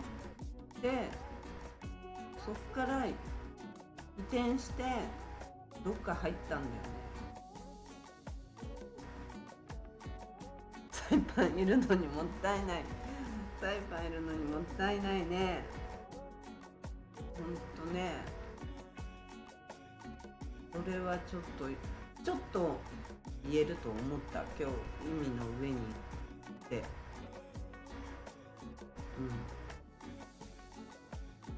やね、もうだけどなんか死んじゃってる間はもう全然、だって自分で動くっていうか自分から何かをするとかそういう行動に出れなくなっちゃってたしもう無理だったね。ねさん、中村さん誰？中村さん、どの中村さん？中村さん結構いたんだよ昔。イミグレーションの中村さん、あれ誰だっけ。今ふと中村さんいっぱいいたなと思ったんだけど。シミが気になる？何のシミ？私のシミ？シミが気になる？シミ？シミが気になるって聞いてるから、外に出るとシミが気になるっていう意味かな。全然っていうか、もうね、その事件の時に12年前の事件の時にこう顔をねこう押さえつけられて、砂浜にガーって押さえつけられた時に左側になんかできたんですよ。それがね未だにちょっとねよろしくなくて、もうそれを隠すのに大変。日本だったらすぐ治るんだと思うんだけど、サイパンじゃ治んない、なかなか。ね、外出るときはなるべくファンデーションとか塗らなきゃいけないんだろうけど、全く化粧もしないで出てっちゃうから、もう本当にこのぐらい身だしなみだろうって言われちゃうよね。誰も知ってる人に会わないからいいかとか思っちゃうんだよね。化粧もしないで出てっちゃうのはちょっとね、そろそろやばいよね。そろそろっていうか特にやばいんだけど、動けない時代が長すぎたから、あれってね、やっぱね、ああいう大きい事件が起きちゃうと、その時はその後はすぐ頑張ろうとかと思うんだけど、その後どんどんこう人間不信とかになっちゃうと、もうどんどん卵の殻が自分で作っちゃって、どんどんその中に入っていって、そこから抜け出せない状態になっちゃうから、あれはね、やばい。カヌーがだからもう毎日は辛いけど、伝統を継承するっていうことを目的としてやってるんですけども、かつてチャモロキャロリニアンの人たちはこういうカヌーっていうのを使って海を行き来して、この地方の島でね、魚を通ったりとか、交通の手段、交通というか雪を吹くと何か起こるんだよね。強盗が入ったり、次の世代にもつないでいこう。何か起こるから、それがね、めげる原因。その会社がこのトっていいですか、ここ。トっていう会社なんです。旅起こるとやっぱり500っていうのは昔、500隻っていうんですか。500隻のカヌーがサンゴで怪我してもなかなか治らないですよ。そうなの。本当に目指そうっていうことで今どんどん増やしてる。サンゴやばいよね。だから砂浜ってサンゴが多いから、目指そうっていうことの書いたハンドルをしてる。ナムさん、何がありました？過去の動画を読んでください。過去の動画見てください。まだね、真剣に話すとね、ちょっと変な方向行っちゃうから。なんだっけ、なんだっけ、ビジネス芸能としても人の人やってるいたじゃん。なんだっけ。他には何かやってないんですか？他にはうねさん、中華料理と射的の中村さん、知らないよ、そんな人。中華料理のそれはツーリストにやらせてるわけじゃなくて、中村さんは知らない、全然わかんないよ、それ。生産性として。知らないよ、そんな中村さん。日本人なの？日本人なのかな。たまにほら中国人で日本語の名前つけてる人いるからな。そうじゃなくて、そうじゃなくて、昔の日本人で中村さん知らないな。これ結構結論言っちゃいけないよね。何のためにサイパンじゃないけどロダンにいた中村さん。言ってしまえばこれこのコーファウンダーこの500セールス。シーニャさん、ロングストーリーですよ。そうだよね、本当。なるさん、ロングストーリーです。なんで過去の動画を見てください。ロングストーリーです。本当に日本のあんなことを話し始めると、なんだっけ、ほら誰だっけ、あの人離婚したんだよね、あの人ね。2時間ドラマのサスペンス劇場のこの人と、それの奥さんだった人かな。その方たちは名前が全然出てこない。いるんです。中村屋はオーシャンビューホテルの並びにありました。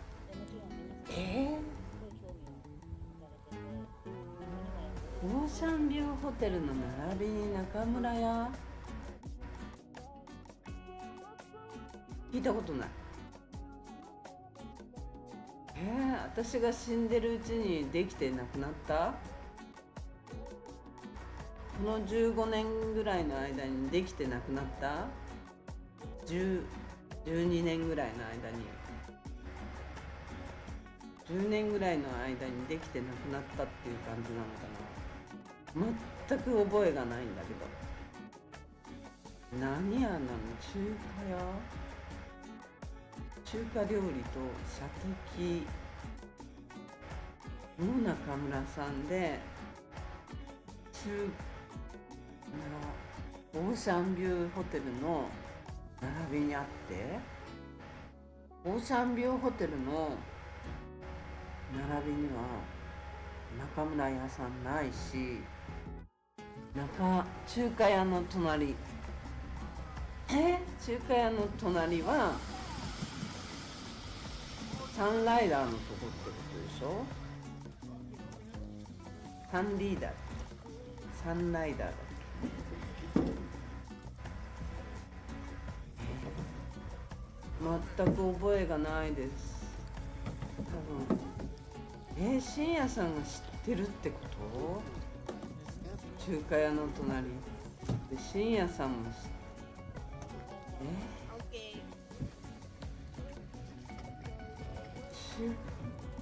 全然わかんない。中村屋、多分っていうか全然知らないんだけど深夜さんが知ってるって、逆隣？サンリーダーの逆隣？オーシャンビューの逆隣はバンクオブグアム。オーシャンビュー、今はスロットマシン屋さん、バンクオブグアム。昔はオーシャンビュー、文房具屋さん、バンクオブグアム。どこにある？ないよ。ないって。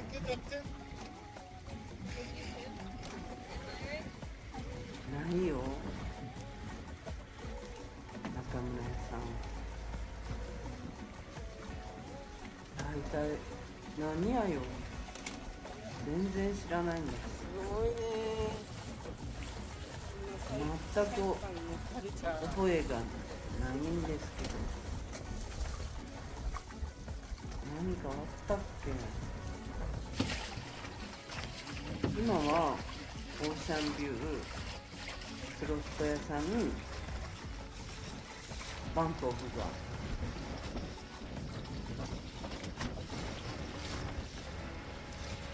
中村屋さん知らない。聞いたこともない。なんで深夜さんが知ってるんでしょう。でうねさんも知ってるんでしょう。最近でもあるのかな。最近っていうかここ15年ぐらいの話でもあるのかな。全然わかんないよ。で中村屋と三つ江レストランはいつもマイクロビーチに続きてました三つ江さんね。中村屋って何？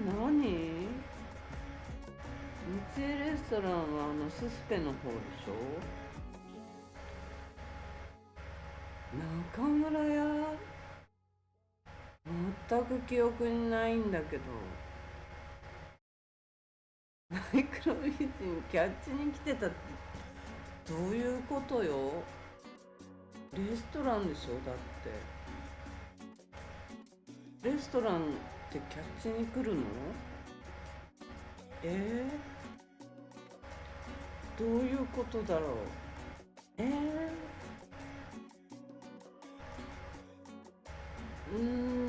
ハテナマークが10個ぐらいついちゃった今。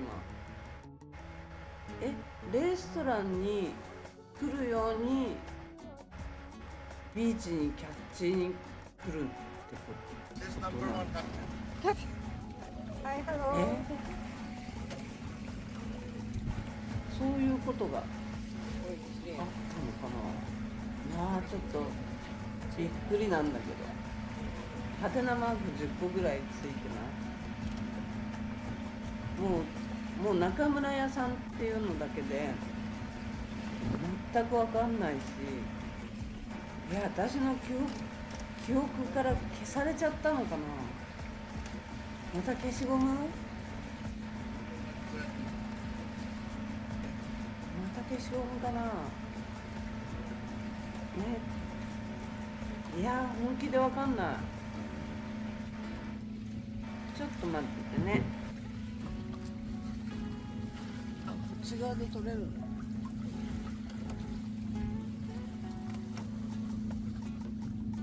ちょっと書いといてくださいね。ハテナマーク10個ぐらいついちゃったから、ちょっと待っててね。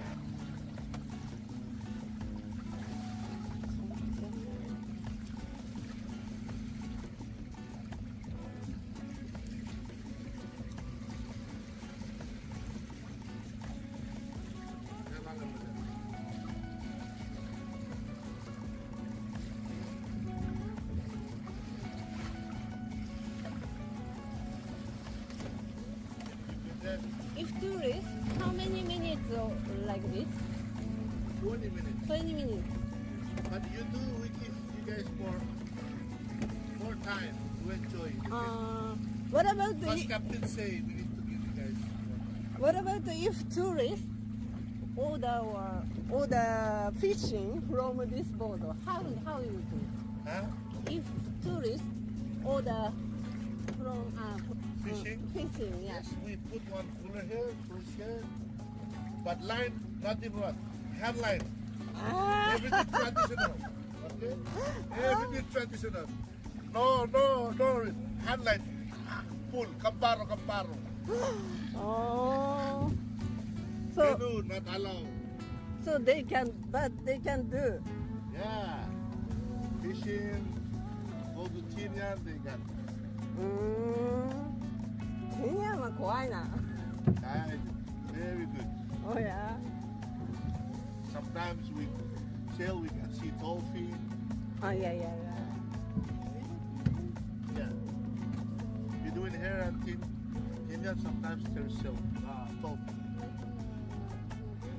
日が照ってきた。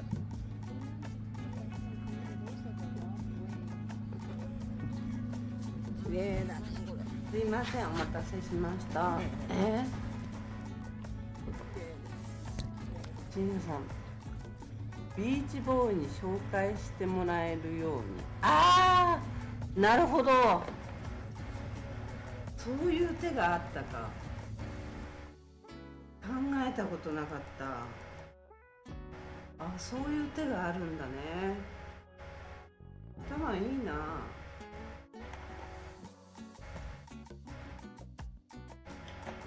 なるほど、そんなこと考えたこともなかった。そういう戦略もあるわけね。やっぱ長く生きてる人たちはそういう戦略もうまく使ってたんだね。なるほど。そっか。それちょっとね、納得って感じ。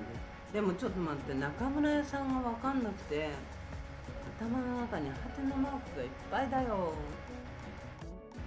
中村屋さん何なんだろう。何屋さんだったの？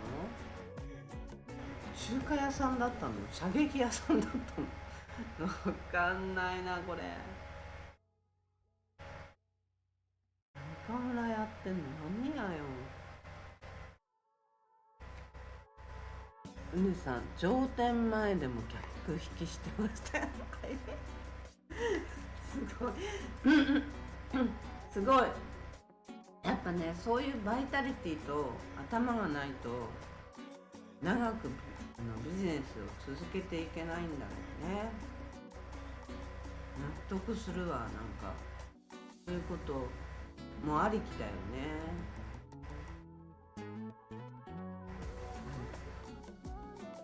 なかなかね、ちょっと例えば上店の前行ってちょっとお店来てください言えないよね。なんかAbade, welcome to なん Barkani とな Chow. くね、Number one kanu in Sinamay. Only here, right? タバコでも吸って会話になればまだしもだ With our captain, Sydney. けど難しい。 Our steering ビーチ Rocky ボーイにっていうのはちょっとき and five. 全然気に頭にこの入んなかったの。そんなのなかったな。考えにそういうのいいかもしれないよね。本当だったらね、すごいバイタリティだよ、そういうの。で、うねさん、しんやさん、中村屋さんは何？射撃屋さんなの？中華料理屋さんなの？射撃といえばあの事件ショックでしたよね。どの事件？田部井さんのどの事件？私が狙われた事件？どれ？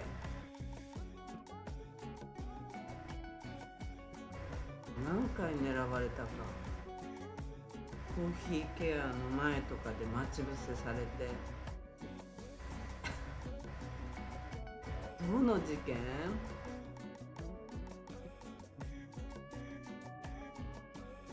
どの事件のこと言ってるの？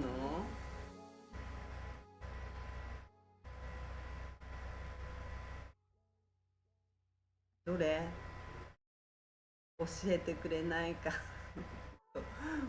もやもやする。もやもやなんだけど。無差別殺人事件？なんだっけ？そんなのあったっけ？知らない話かもしれない。なるさん、狙われたのですか？狙われましたね。過去の動画を読んでください。もうね、その辺をね、真剣に話し出すと、だからさっきも言った2時間ドラマの船越英一郎とその奥さん誰だっけ？ YouTube でギャンギャンやらかした人。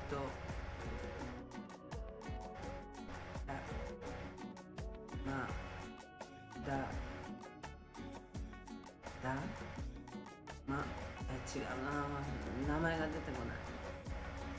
あの人 YouTube でやらかした奥様の方、松井和代ばりになってしまうから、YouTube の過去動画見てください。深夜さんがさっき多分私のことを言ったんだと思うんですけど、長いストーリーがあるんで、それ読んでください。寝る前にでも。でもね、あの頃書いた時ってまだなんか今でもなんかこう書いてると、すごいその事件について書いてるとものすごく嫌になっちゃうんだけど、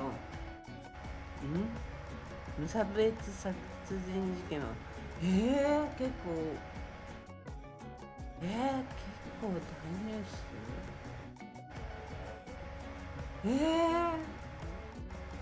サイパンで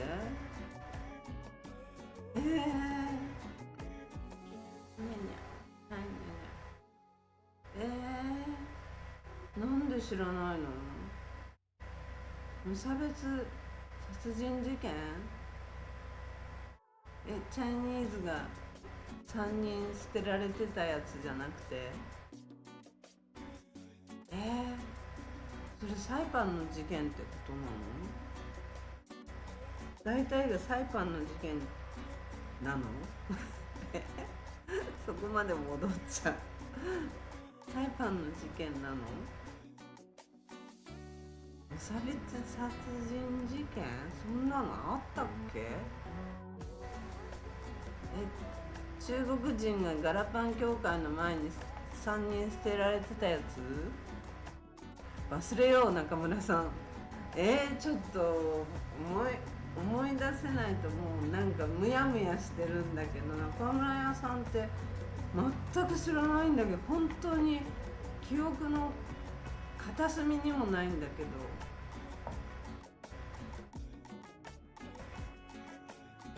中村さんと無差別殺人事件が結びついてるの？調べてみよう。そういうこと？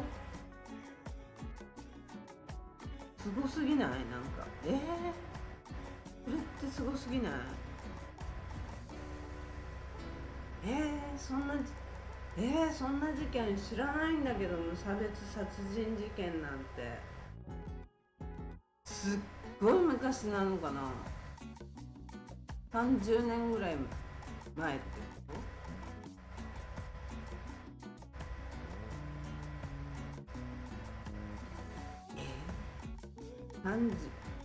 ？30年40年前とかっていうことかな。中村屋さんもそんな昔ってこと？ 30 年前とかってことな。30年40年前ってことなのかな。だったら記憶になくてもダメという言い訳。ちょっとわかんない。本気でわかんなくてモヤモヤする。モヤモヤだし、何？知ってる人いるかな、中村屋さん。こんな昔のことなのかな。多分そうだよね。カヌーが違うとか。このサイパンの伝統を継承するっていうことを目的としてやってるんですけども、かつてチャモロキャロリニアンの人たちはこういうカヌーっていうのを使って海を行き来して、この小さな島々ね、お魚を取ったりとか、交通の手段、交通というか手段として使っていったこの伝統をグアムの話じゃない？次の世代にもつないでいこうっていう。残していこうっていう。グアムではその会社がこの取っていいですか、ここ。はい。取っていう会社なんです。そうです。ああ。500っていうのは昔、それじゃない。500。誰も返事してくれない。もう寂しすぎるこれ。500。寂しいじゃん。カヌーが海に集まったっていうのが言われてるので、めちゃくちゃそれを寂しいんだけど。目指そうっていうことで今どんどん増やしてるん増やして、ですか。グアムでも、誰も返事してくれケニアのロタでもっていうのを目指そうっていうことの500してる。なんでむやむやのまま忘れようって。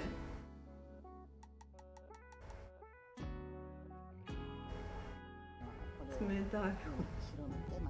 釣れないよ。で、ビジネスとしてもやってるっていう形で、他には何かやってないんですか。釣れないですよね。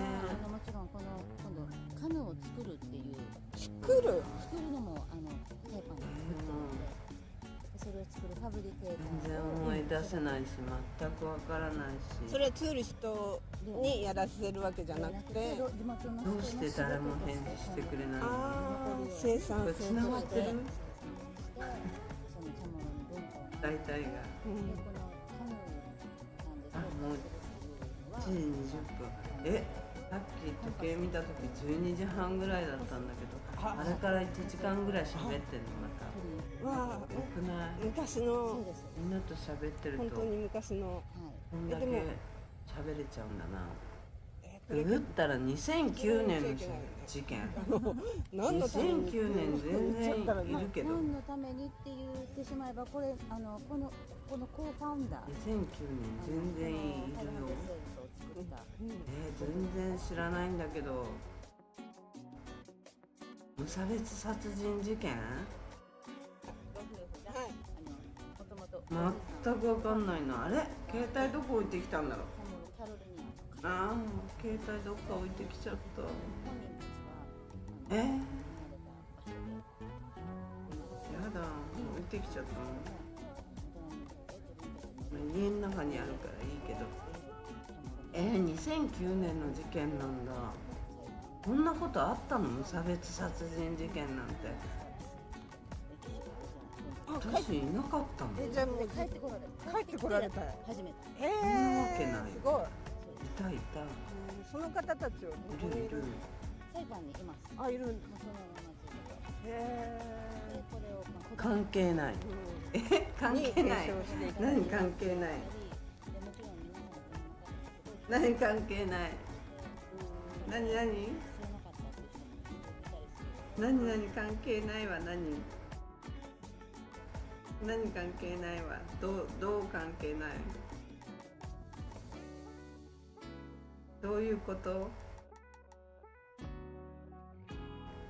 どういうことよ。ちょっと途中で止めたらもやもや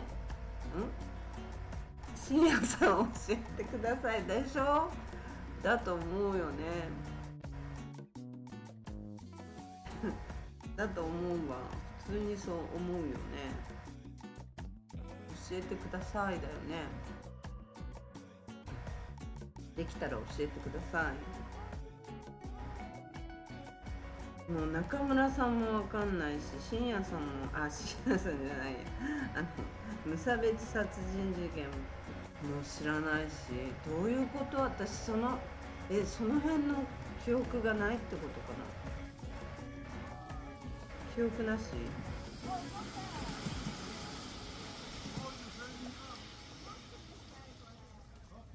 記憶がない。全然思い出せない。深夜さん教えてください言われてますけど、チャット見れてない？チャット見れてるよ。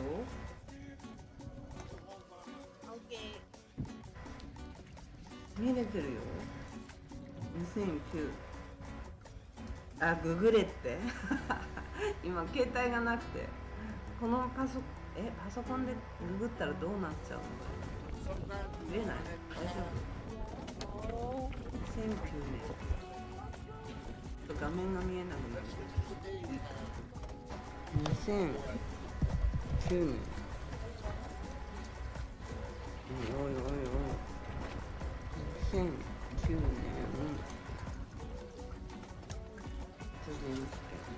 無差別って入れるのか。無差別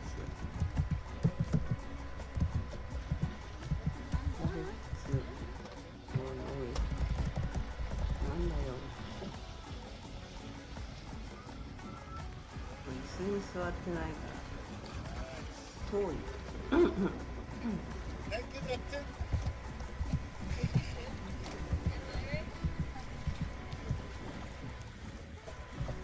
差別殺人事件。何にも引っかからないよね。すごいね。にゃにゃダメ。ちょっとごめんなさいよ。ダメ。ここ乗っちゃダメ。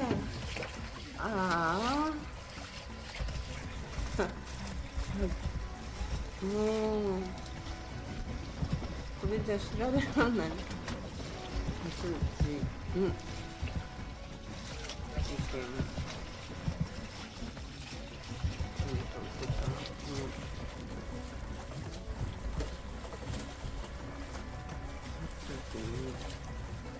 そっか。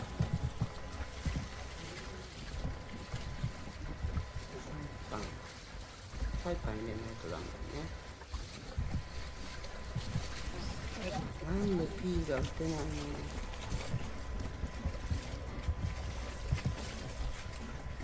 よいしょ。グアムじゃないのやっぱり。グアアムの無差別殺人事件でしょ。グアムってヒットしたよ。2013年2月12日、サイパンでヒットしてこないけど、なんで知らないの。無差別殺人事件グアムって書いてあるよ。サイパンでの戦争。サイパンヒットしてないよ、何にも。サイパングアムだよ。事件と中村屋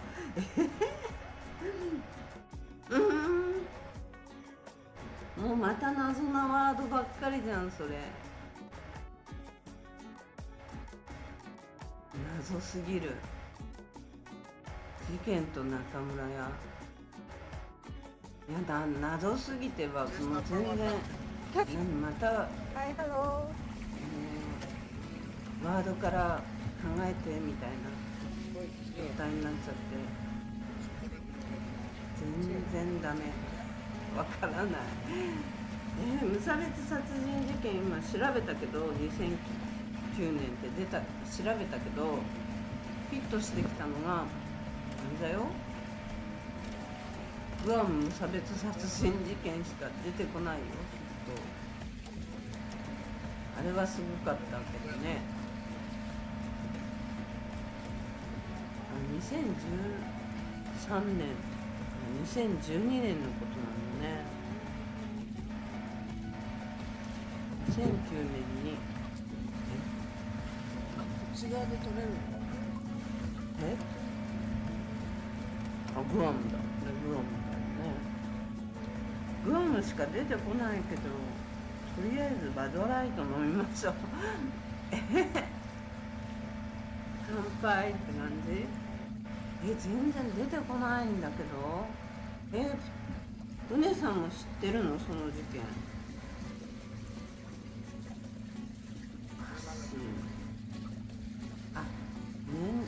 念を入れないでじゃあググればいいってこと？そういうこと？ If tourist, how many minutes of like this? 無差別殺人事件。 20 minutes. サイパン。 But you do we give you guys more. ソウル事件とかなんかエジプト What の about 事件。 What サイ Captain say? パン島の戦いって戦争時代に戻っちゃって Or る。 the fishing from this boat. How? 出てこないよ。 If tourist or the from サイパン戦争はとか出てくる。 But line, not in what? Headline. Everything シュ traditional. ーティングレンジ。 Everything traditional. No. Headline. なんかあ Food. った。 Kamparo. Oh. Menu not allowed. So they can, Nanta. but they can do. あったあった。 Fishing. Go to 射撃 Kenya. 場でだ。あったあった。ケニアは犯人怖いな。逃げ回って空港の近くかなんかで。あった。 Sometimes we sail, we can see あっ dolphins. たあったあったあ、いやいやいや。思い出した。 We're doing 言 hair っ and てた things. シューティングレンジが Sometimes there's そう some だ、あった。逃げ回ったんだよね、犯人ね。あった。そうなんか外出しちゃダメだよ命令みたいのが出て、あったあった。どっか空港のそばかなんかで逮捕されたんだよね。ああ、それ全く忘れてた。射撃場の銃持ってね。あったわ。うわ、全く記憶にございませんでした。今記憶からぴょってちょっと出てきた。シューティング、そうかもね。シューティングレンジ殺人事件でググったら出てくるかも。そうだよね。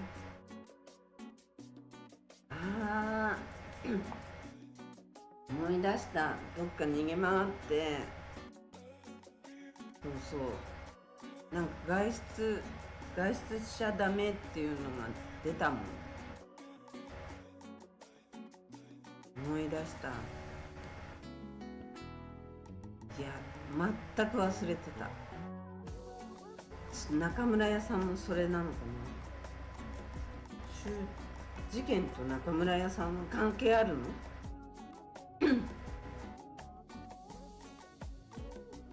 いやー全然記憶の中になかった。それうわ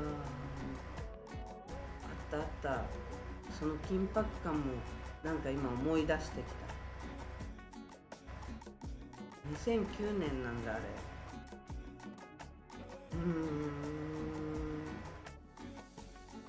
よく覚えてるな。本当に記憶の片隅にもなかった。言われてシューティングレンジっていう言葉が出て、やっとこの記憶がちょいちょいって引っ張り出されてきた。そうそう。 Abade, welcome to 500 show. あったよね。 Number one どっかで捕まったんだよね。 Only here, right?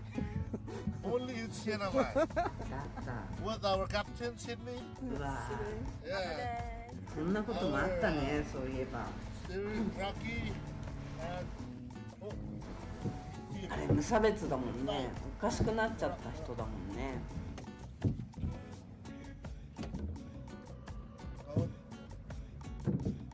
お姉さん事件知らない？お姉さん事件知らない？シューティングレンジ殺人事件で、じゃあググってください。緊迫感あった。あの時どこ行っちゃうか分かんなかったんだもんね。射撃場の銃を盗んでどっかいろいろ行っちゃったんだよね。サイパン通信弱いですからね。サイパン深掘りしないからね。この間も書いたけど深掘りしない、全然。で日本では不思議にサイパンの事件ってあんまり報道されないでしょ。グアムで何かあったらすぐ報道されるのに、サイパンの事件ってね、本当報道されないんだよね。なんかいつもも姉妹の時は報道されたりしたけど、台風のことだってサイパンのことってほぼ報道されないに近かったでしょ。グアムのことは結構やってたけど、サイパンのことってなんかあるのかなと思うぐらい、なんか報道しちゃいけませんよっていうことがあるのかなって思うぐらいに報道されない。よっぽど大きくならないと報道規制でもかかってんのかなっていうぐらい。私の事件だってそうだったし、まあ私の事件は事件にもされてないんだけどね。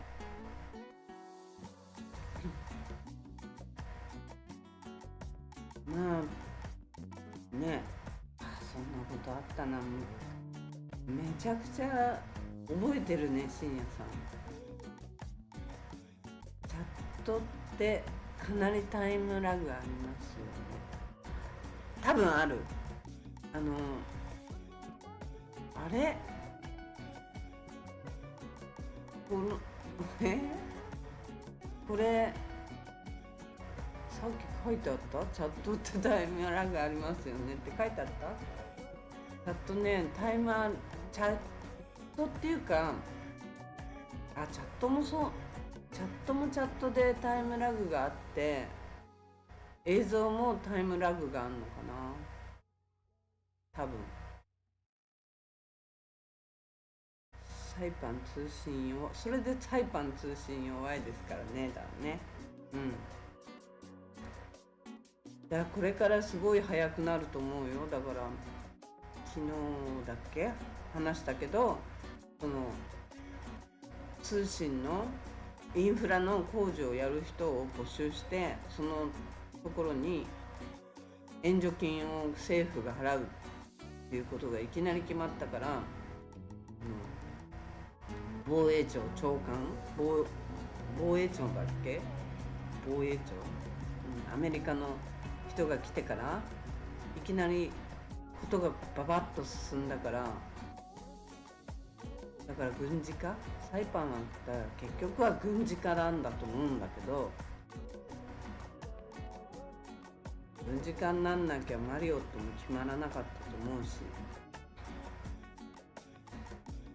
軍事化がベースでそこにちょこっとリゾートって感じだと思うんだよね、これから先じゃないとなかなかマリオットは決まんなかったと思うよ。で、日本のハイアットの撤退だって、ハイアットは撤退する必要性はなかったけど、ハイアットリゾートっていう名前だったからっていうのもあるんじゃないかななんて。にゃにゃダメって思うんだけどね。そんな感じです。今日も喉がガラガラになるぐらい喋ってしまいました。にゃにゃダメ。危ない。ガラガラになるぐらい皆さんお付き合いいただいてありがとうございます。そろそろ今夜はこれでご飯も食べてない。あそこのシューティングレンジの弾は本物だったのでかなり迫力ありました。弾本物と偽物ってあるの？全部本物だと思ってた。射撃場の弾は。いや、怖かったっていう覚えはあります。言われてから気づいたけど、その前はもう全然本当にこれっぽっちも記憶になかったけど、なんか中村屋さんもその辺だったのかな。中村屋さんがその犯人っていうわけじゃないよね。それと話は別だよね。もうわかんない。中村屋さんっていうのはお店があったって話だよね。これは中華屋さんってことだよね。